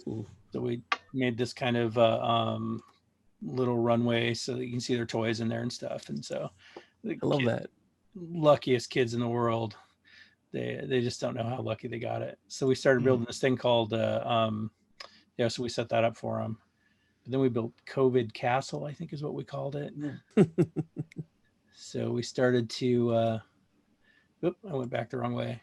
And that's all Dwarven Forge, is it? Most of this is Dwarven Forge. Most of it. A lot of these unpainted brown pieces here, some of them are painted now, but those are Mantic terrain crate minis and models. I think that horse is these are old Ralparthas, I think. The goblins. I'm sitting here using my mouse like you guys can see it. Some adventurers in the back there. And yeah, but all this is that castle's Dwarven Forge. And then you can see some more of the camp out in front. Oh, did I put up? Nice use of the escarpments. Thank you. Being the hills there. And I finally found a use for the stone ramps as a road. Yeah. There's a lot of things that are missing in these sets. But so this is the latest castle we have. I don't have a good picture of that one that fits in the screen though. Where's the light coming from that one? When you were showing the tower, what is that? Inside, you probably have what a brazier or something in there. Let me go back. Let me see. Oh, up here. Yeah. Yeah, in the tower. Actually, and you can kind of see it in there. There's a tall wax electric candle. Stuck in there. It's a little bit brighter than some of the other things, and the height was just perfect. So yeah, it sits in there and it just flickers. So it's like there's light on the inside. Now, did you get these pre-painted or did you paint them yourself? So the only thing I haven't painted, these are all pre-painted, but I have been painting my own pretty regularly now, I'd say. That yellows, that tree that's there, that's one I painted. Are you doing unpainted Dread Hollow? Not Dread Hollow, Wildlands? It's about two-thirds unpainted. Okay. 2/3 2/3 painted, about a third unpainted. And that was mostly to kind of stretch my dollar. Yeah, Wildlands was expensive. I went a little, the painting on that was just like, I got excited. So here's one of my 12x12s. Oh, nice. Safe to say. What was that? I missed that. I think someone Oh, might have had like a speakerphone going in the background there. It was just Yeah, background. no, I bumped Got it. the Got it. speaker. Oh, these are not sorted. I'm just looking for new stuff. Oh, wow. I found it. All right. And then here's the one where I lit it. So you can see Oh, so that totally cool. changes the scene quite a bit. yeah, it does. Quite a bit. And yeah, the 12x12 is pretty fun. And the reason that one of the guys was talking about it, and I was like, and I started pushing, I'm like, we should do this because just with a few sets, people who, because there's people like, I've been in every one of their Kickstarters for 6 years now, 7 years. And I've just slowly built up this massive collection over time. And I probably need to knock it off, but so I can make a giant setup. And I have before filled an 8-foot table with just, huge amount. But so now we're got my wife into it now. And so she's kind of into it. So we've been building basically themed thing and then filling them out, like actually painting all these miniatures, like those Townfolk miniatures. I've had those for like 20 years and they've just been sitting in uncleaned up, and she went in and cleaned them up and started painting them. So it's great. I'm excited about her painting all my minis. I got my kids into it, and so that's been a big thing now since they're having fun building with all the stuff. And my wife's like, well, it's not so bad then if the kids are liking it. I'm like, yes, that's how you do it. Right. I think I may have gone too early with the kids. May have broke them. Oh, here's a better lit one. There you go. This is before I added the yellow torch behind the guy, because the yellow torch is just one of the torches, and his hands held out in a way it just looks like he's holding on to it. So then when you turn the lights off, it just looks like he's holding the torch and that they're stepping out onto the bridge. But some of the things that got lost, the textured water beneath it seem to get really lost in this isn't the normal tray. The normal tray is up in the back. And then I have these texture trays that I set down on top of them, which are just architecture. Like you could get them I bought these ones from Russia. It took 6 weeks to get here. And they're just PVC, hard plastic, and they add any kind of texture to it. But I've got these little claw hands in there, but they dissolve. I don't know if you can see it. It's just, I know what's supposed to be there and I can barely see it. So these little claw hands are reaching up over the bridge on these guys coming out of the dark. And a little background thing just worked out perfect in the dark, I think, where it just looks like they're coming out of the shadows into this bridge. So we've been getting into we've been spending more time with it, using it for setup than we have for actual gaming. And it's been a long time since we actually put it on the table for gaming, but we've done way more builds with in that regard. When I see people who have a large collection like you do, I get really envious, I guess. And maybe not that intense, but I admire it. But then I realized I probably shouldn't complain too much that I don't have much, because 90% I think of what I have are stuff that they've just have sent me. Right. Now I bought every one of these pieces. Yeah, I mean, I bought some stuff, but really they're just like, here, you should look at this. In 2017, I got into it before that, but in 2017, I had an app go insane in India, of all places. What? We were the number 2 action game for almost 2 years. 2015 is when it started. 2015, and then 2018, we sold the rights, everything, lock, stock, and barrel, and I was going to shave 10 years off my work life. It was a great deal, and it fell through. It'd say there was an option for them. We always said, hey, if this isn't working out, you need to return it to us so we can do something with it, because we need it to be profitable. I think in the end, in a few years, we will recover. I got a lot of players that are hungry for it. If you read all the reviews, if you can believe the reviews, like give us the old game. So that's what we're in the middle of doing. I was talking earlier about standing all that stuff back up. But so my hobbies were well funded, and I really got into this redistribution of wealth thing. So with benefits. So so I just kept buying terrain year after year, and I just kept piling it and finding more ways to densely pack it onto the shelf, so that, you know, I've got a shelf and a half behind me that's just full of this stuff when we don't have it pulled out. So you just need to buy a mansion. Made them out of foam because I'm bored. No, man, That's pretty. The foam stuff. Put that up to the camera, King. Yeah, that looked nice. Awesome. Oh, that's nice. See, I would proudly put that amongst all the sculpted stuff that I got. That's top stuff right there. 100%. Really good. That's really good. Definitely nothing to be ashamed of, man. No. So I do have a question, like, you know, for you guys and girls that have got like the Dwarven Forge stuff. So, okay, I don't do Dwarven Forge because space, but there's another reason why I don't do it. Like I have a lot of card like pieces that you put together and you build your dungeon and everything. And I swear, no matter how prepped I am, no matter how organized I am, it takes freaking hours to get the pieces I need for the dungeon I'm about to run. And then if I'm doing a place and reveal as the players go through it, it seems to just like, I spend half the time instead of GMing, I'm rooting for the part.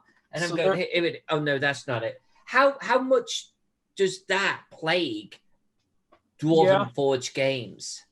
I mean, or just terrain games.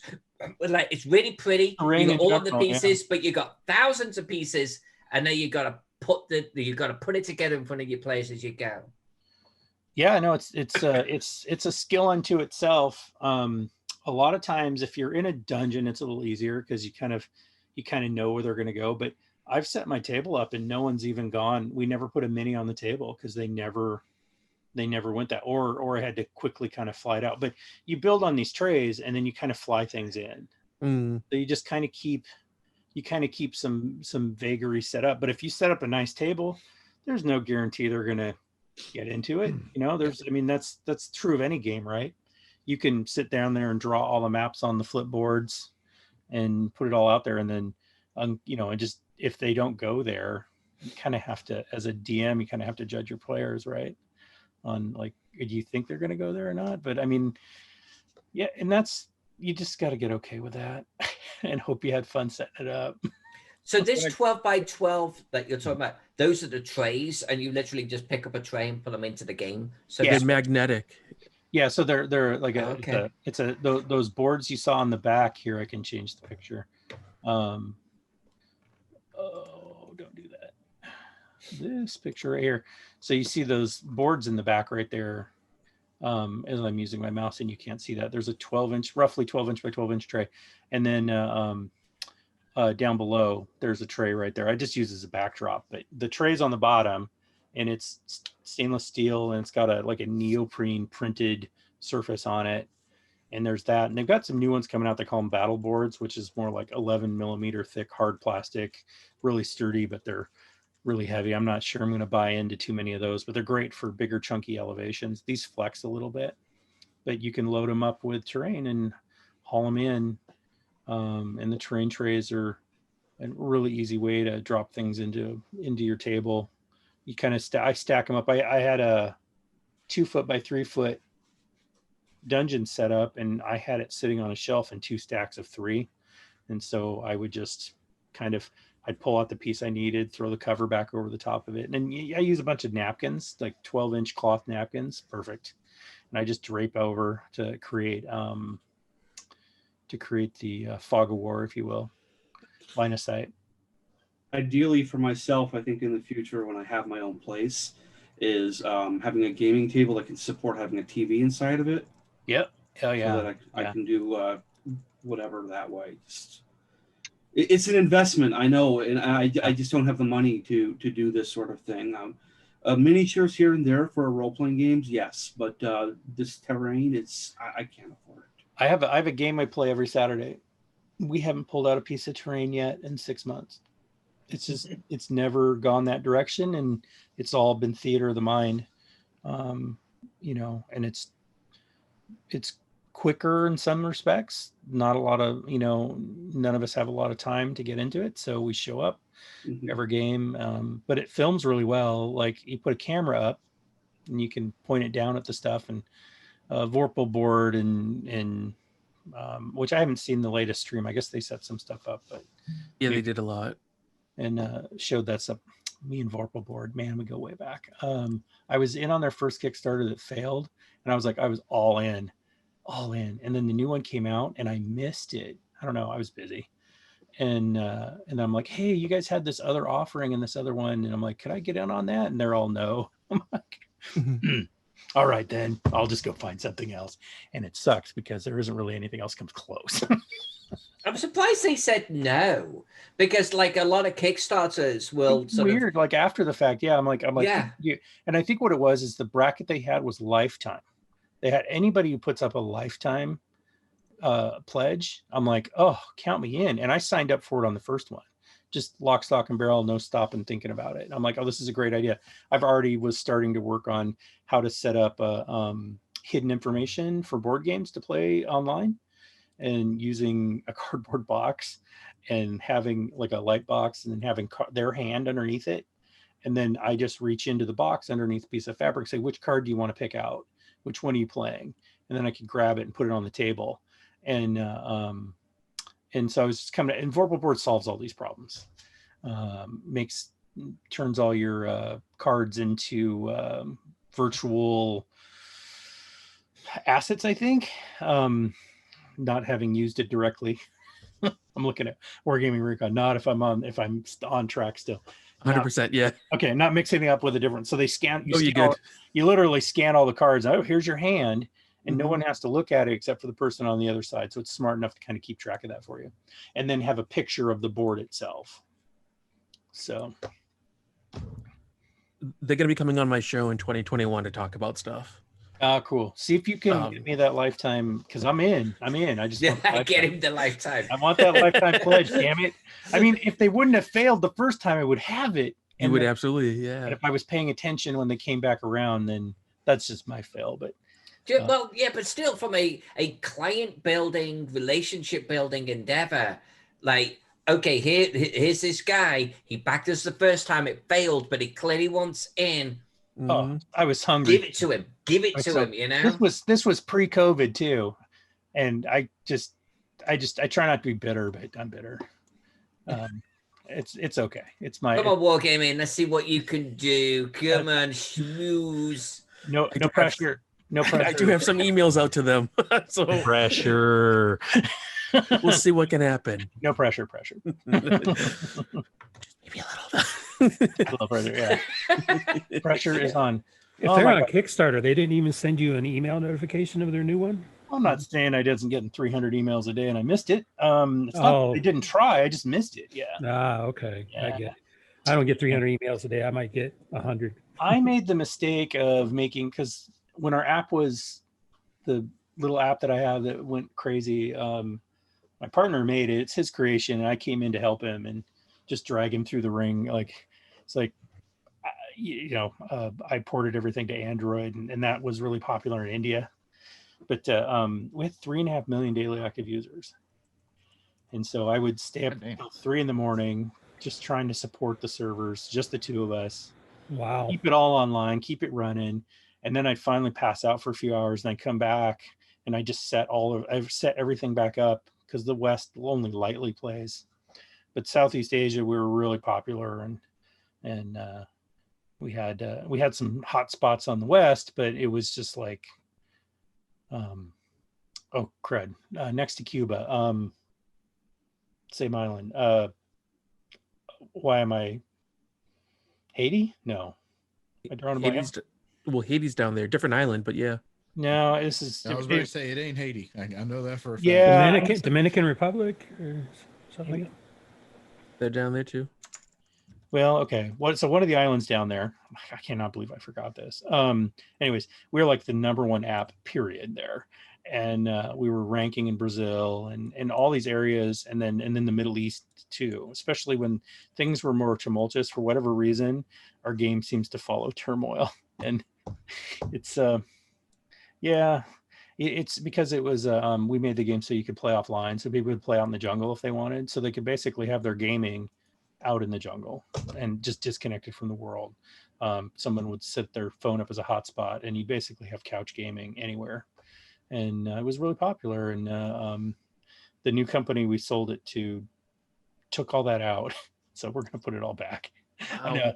I know, and that's everybody's like really upset. And they're like, "Oh, we don't know why the population dropped by 1.5 million or 2.5 million." I'm like, I can tell you why.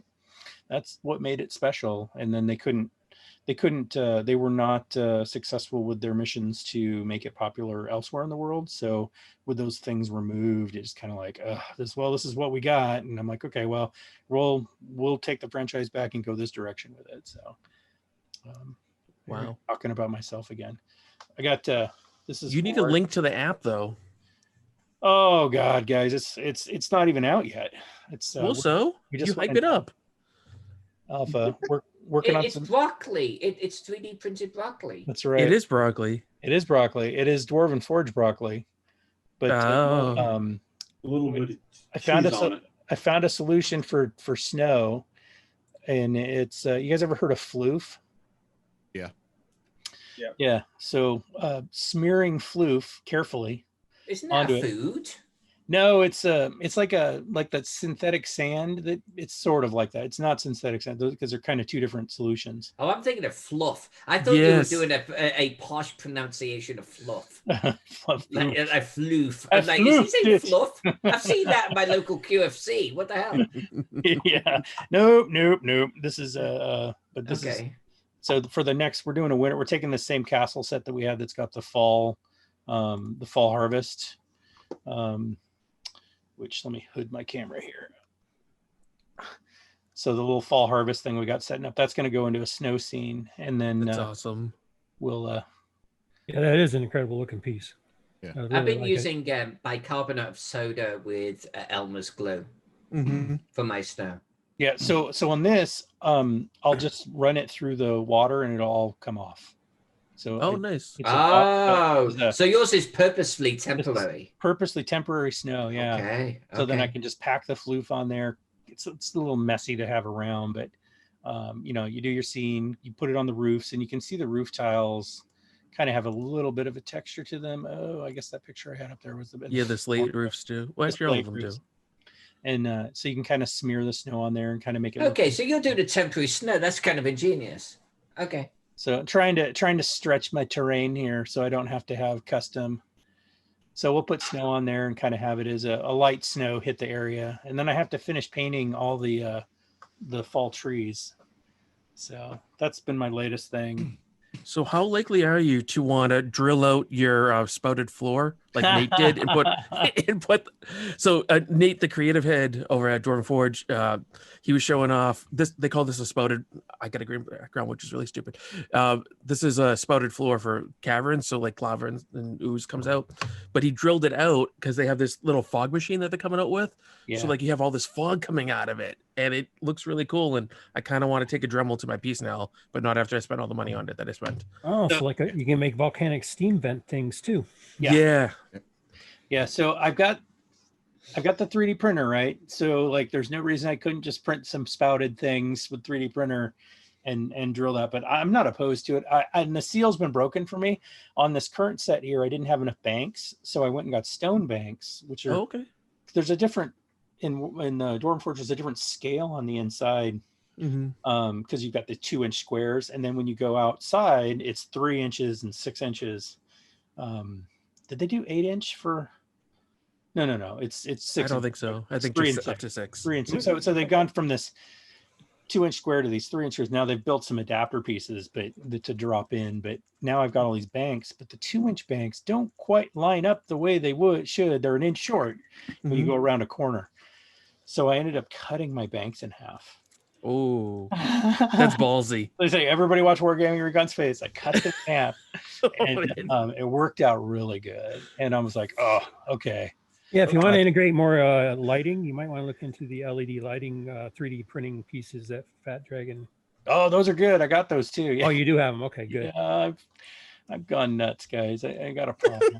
You do, but you have our type of people problem, so I think we're all okay with it. Yeah.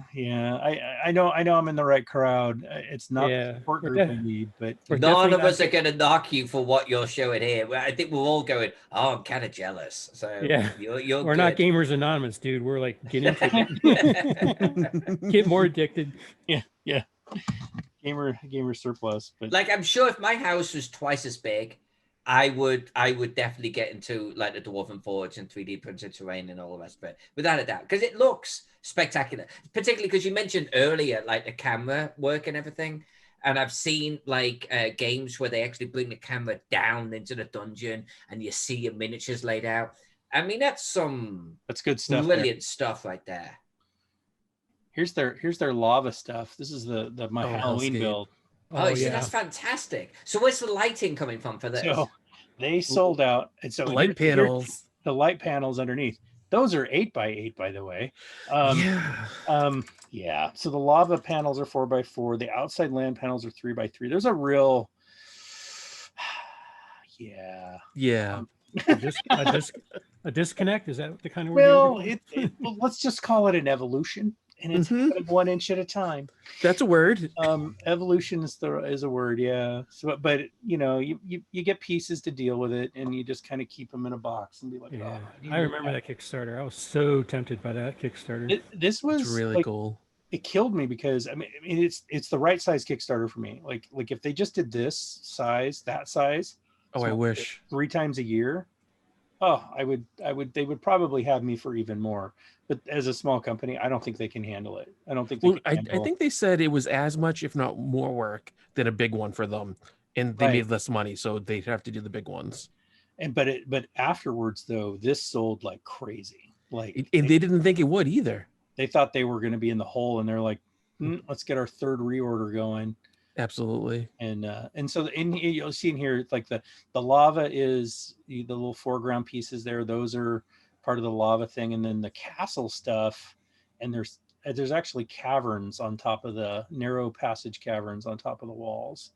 And but the tower, I didn't get any 4-inch tower things. Those are the original KS1 towers, round pieces stacked up. It's a Jenga pile is what it is, because the towers they made so they kind of stuck together, because I'm pretty sure they took the originals and said, oh, let's just stack them up, and then like if you bump it, it is over, like it's all coming down. But yeah, it's a pretty fun build. I'm going to enjoy exploring that again next year. I didn't do anything behind it. Matter of fact, there's nothing off to the right of this build. It just stops. But with the I gotta ask a question, and it's nothing to do with what we're looking at in a way.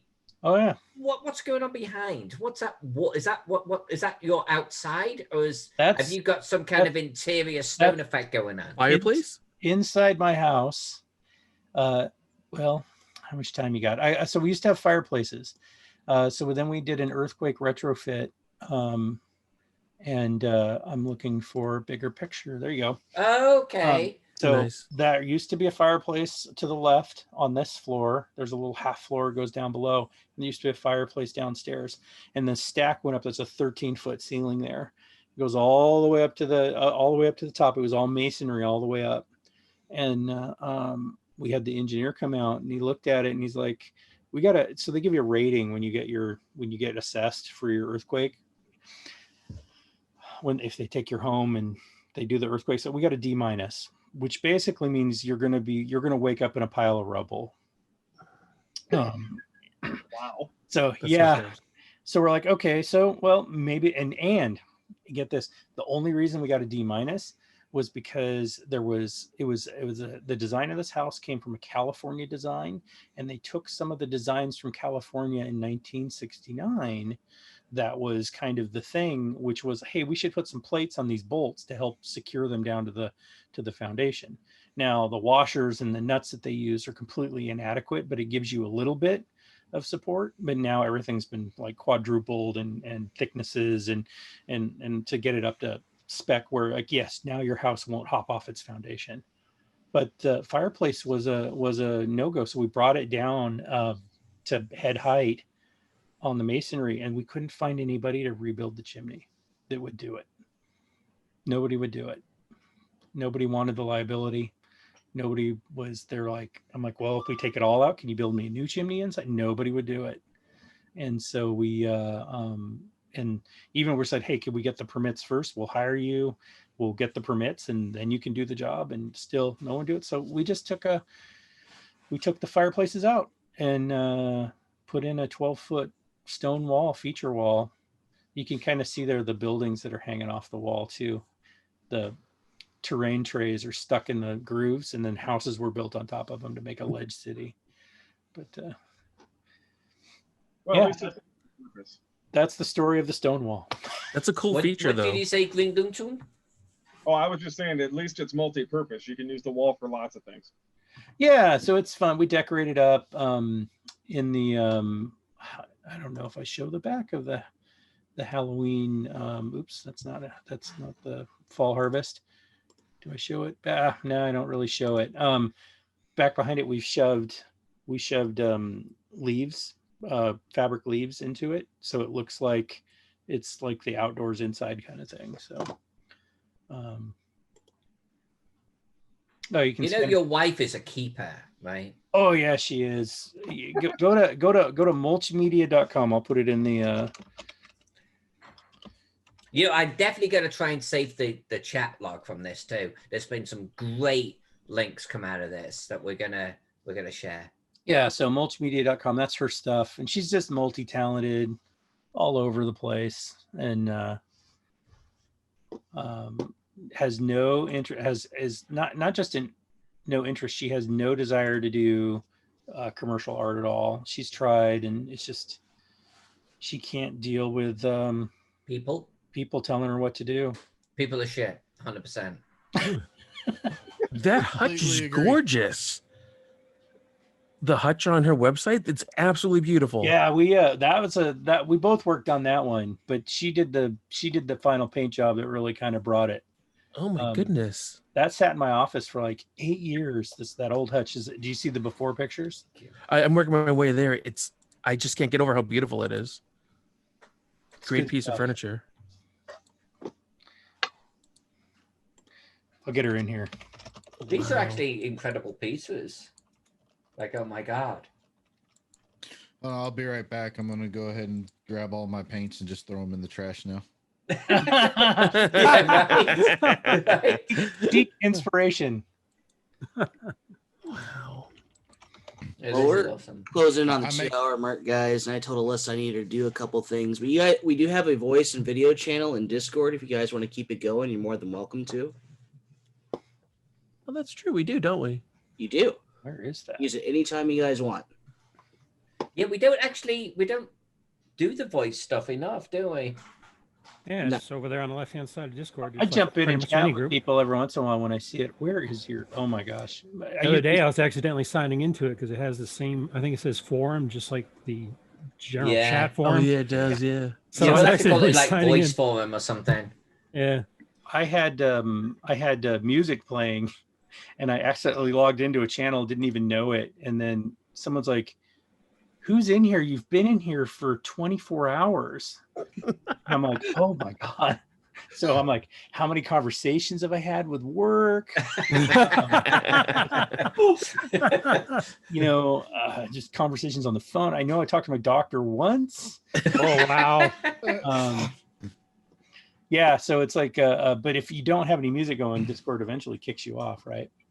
Right. Yeah, for inactivity. Yeah.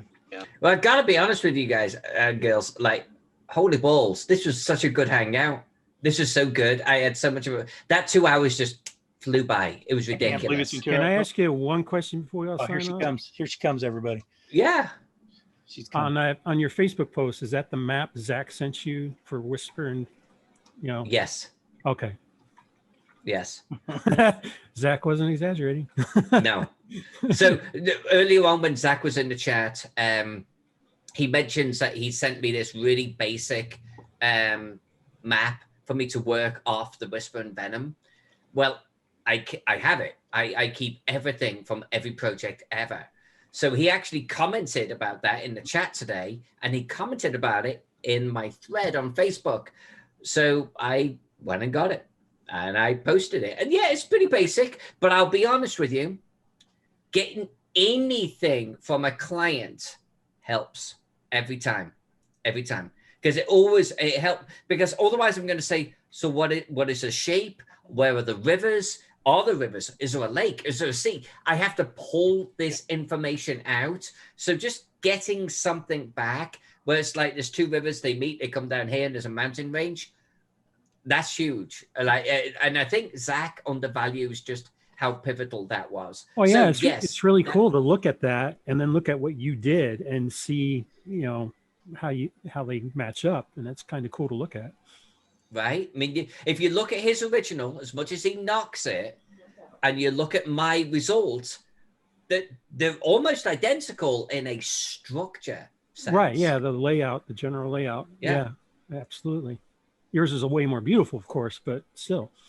Well, thank you. But I mean, this is why Jack and I partnered. Zach and I partnered up on this one. I mean, this is why we do it, right? It's like, hey, I have this vision. Do something with it, and I'm just putting my vision now down on paper. You know.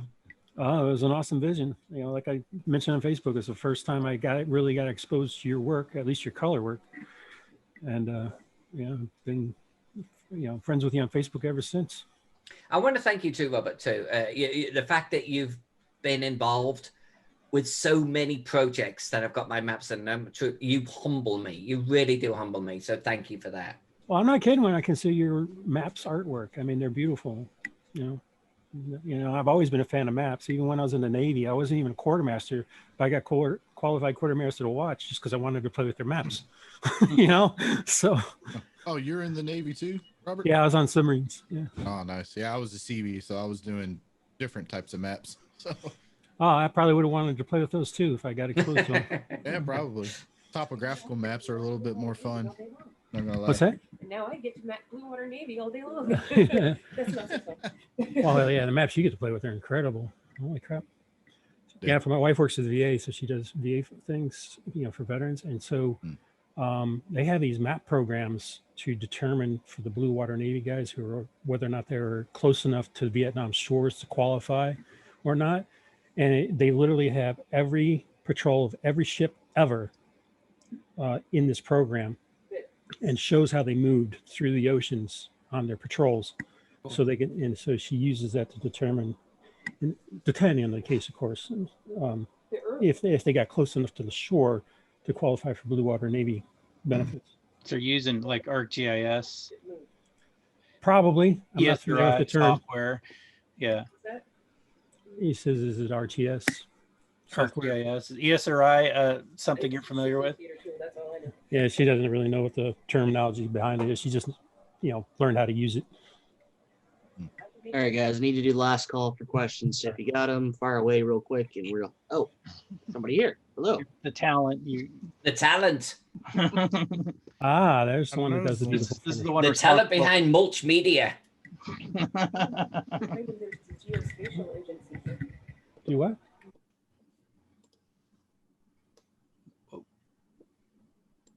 I missed the question. What was that?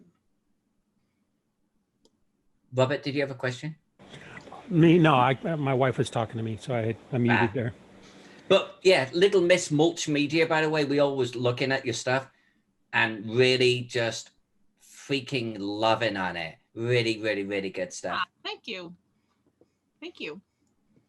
And all of the I'm ghosting. The fact that you're even into all of the stuff that you're into, we're big fans. Thank you. Oh, this is hers too.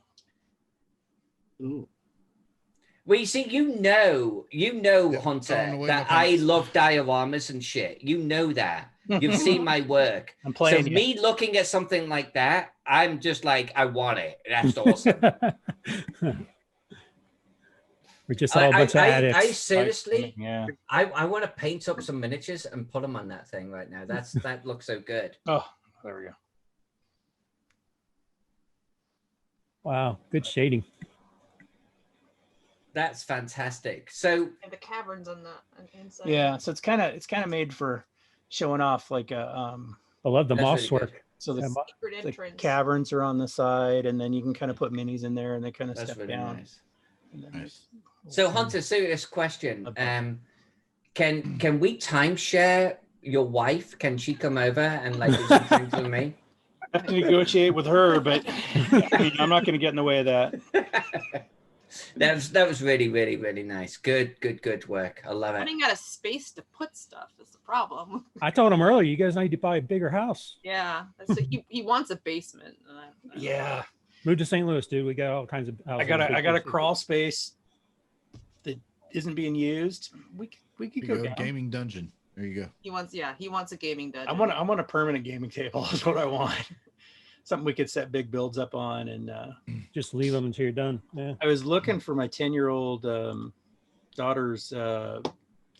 We filled a 4x8 table with dungeon stuff, and that was pretty awesome for her. That was every 5 years we do a big birthday party for the kids, and then that's it, because there's 2 of them, and I'm like, every 2.5 years I'm spent. And she wanted to do RPG? No, Yeah, we did a live action. live action RPG. Nice. No. I tell you what, I'll save that one for next time. Do And it the next time. That's awesome. I'll get Yeah. it organized, and I can walk you guys through it. I need to do a post online. I've shared some pictures before, but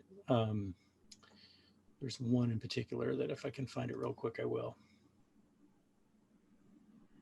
And also feel free to drop it in the Discord. We got channels and stuff for photos. Yeah, I'll drop it in there as a teaser, and then we can talk about it more. Yeah, and while you're here, Pex, I want to thank you for all the shit you do for Alyssa and for our guide. You know, and you look like you're a busy dude keeping those 2 operating. Yeah, I am. And thank you for the compliment. I really appreciate it, actually. Okay. I work behind the scenes, and I'm surprised people know my name from time to time. But yeah, it is appreciated when I hear my name. So yeah, thank you. Yeah, it has been a while since I chatted with you.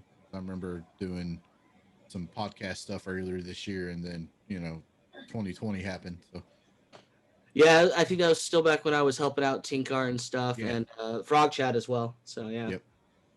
Man, I thought you're busy with Frog God and Alyssa just in Discord. Holy shit, man. Yeah, Yeah. he's a busy guy. That's why he has a little swarm of goblins that hum around him continually, because he's supporting other companies all of the freaking time too. Yeah. So Wow. and he does good work. He does great work. I mean, look at the growth I've had on Twitter, or even the fact I'm on Twitter. Like, what the hell? Apparently, I'm on TikTok. You as are. I'm well. very proud of that one thing. And my Instagram account is really busy. I know this because of the number of notifications I see on my phone. They So love you yes, on Instagram. I was just on there looking for. Did you do an isometric dungeon drawing, or I'm sorry, isometric ruins yes. at some point? Yes. And did that come out over the Patreon, or did that? No, it hasn't yet. Okay. But Is it we'll going figure to? that out.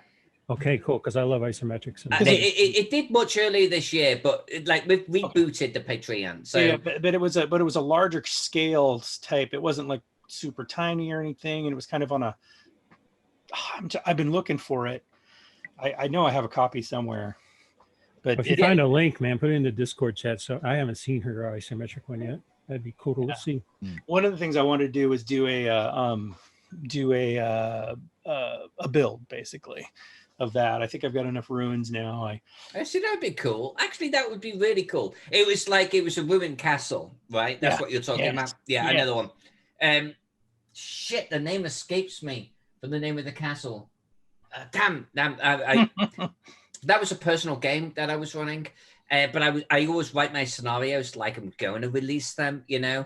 Ravensdown Keep. That's what it was. And it was a ruined castle orcs, and it was a well in the sense that it went down into a dungeon underneath. Yes, I know the one. Nice. Yeah, so that's oh, there it is. right there. I would Yep. love to see a 3D setup of that. I really would. Yeah, so it's on my to-do list to try and where did this end up at? Who's fantasymaps.com? It's in a portfolio somewhere. Is that you? What's me? fantasy-maps.com/portfolio. No. Someone's got it in your. No. Is this different then? No, I'll take a look at that. Just send that across to me. We could talk about it. I'll send you the. Let me see if I can get the image address. I'll send it to you. All right. All right, but it's All right. definitely, it says Ravensdown Keep on it, and it's got. Yeah. Is that part of Torn World? That was an yes. Okay, that We was an don't old use thing I those was words doing. here. Okay. Yeah, we don't use those words here. Oh. That was that was like. I didn't know that. You know what? We'll talk about that on the next chat too. Okay, we could add that. I would actually love to, because I'm hoping every year to hear news from you that you're finally gonna be able to get to do that the way you wanted to. But I know how badly you got screwed on that. So it's a quick glimpse. You know where they leave you with a cliffhanger for the next episode. So Right. I ran a Kickstarter once that I poured a considerable amount of personal funds into, and the miniature manufacturer behind it took 6 figures and ran with it, and I'm part of a few of those. Just gone. And so with business contracts and everything, it doesn't matter. Just doesn't matter. No. And so we lost a lot of money, and there was me crying in the middle of the kitchen floor. The Kickstarter did not go well from that perspective. And it's a sour name in the Cole Phaeton household right now. It just always is. It just makes us go. Well, yeah, I mean, it was a really cool project, and to have it get sabotaged like that, and get royally backstabbed like that, I can totally understand it. The ironic twist, or no, the good twist in a way, is like, the defense of the guy that took the money and ran. He was doing a pyramid scheme. Well, not a pyramid. It was a Ponzi scheme. He was taking money off one person, and trying to do the next project, but he was taking money off this to try and do this project. He was a con man. He was just taking money off people. Everyone was going to lose as he tried to keep up and keep doing enough to keep everyone freaking satisfied. He said, and I paid a lot of money for these 3D sculpts, and some real sculpts too from Jason Weeby. He said the sculpts weren't good enough. You were never going to be able to cast from them. Considering that Jason Weeby created some of them, I mean, okay. We actually now have those models with a company nowadays, and they're actually producing them. Wow. So, yeah. So Good. apparently they're not good enough, but these guys have made miniatures out of them. So, but there's nothing I can do. It's like I felt like a little bit like, okay, so I lose a lot of money. This guy literally takes it, he steals it, and there's nothing within America that protects me. Nothing. Because what he did is he just filed bankruptcy, and everything was in his wife's name. And to get to that point, So I had to pay a attorney in New York $10,000 to get to that point of me getting nothing, which means I lost even more. So it's a shit show. It's just a shit show. You know?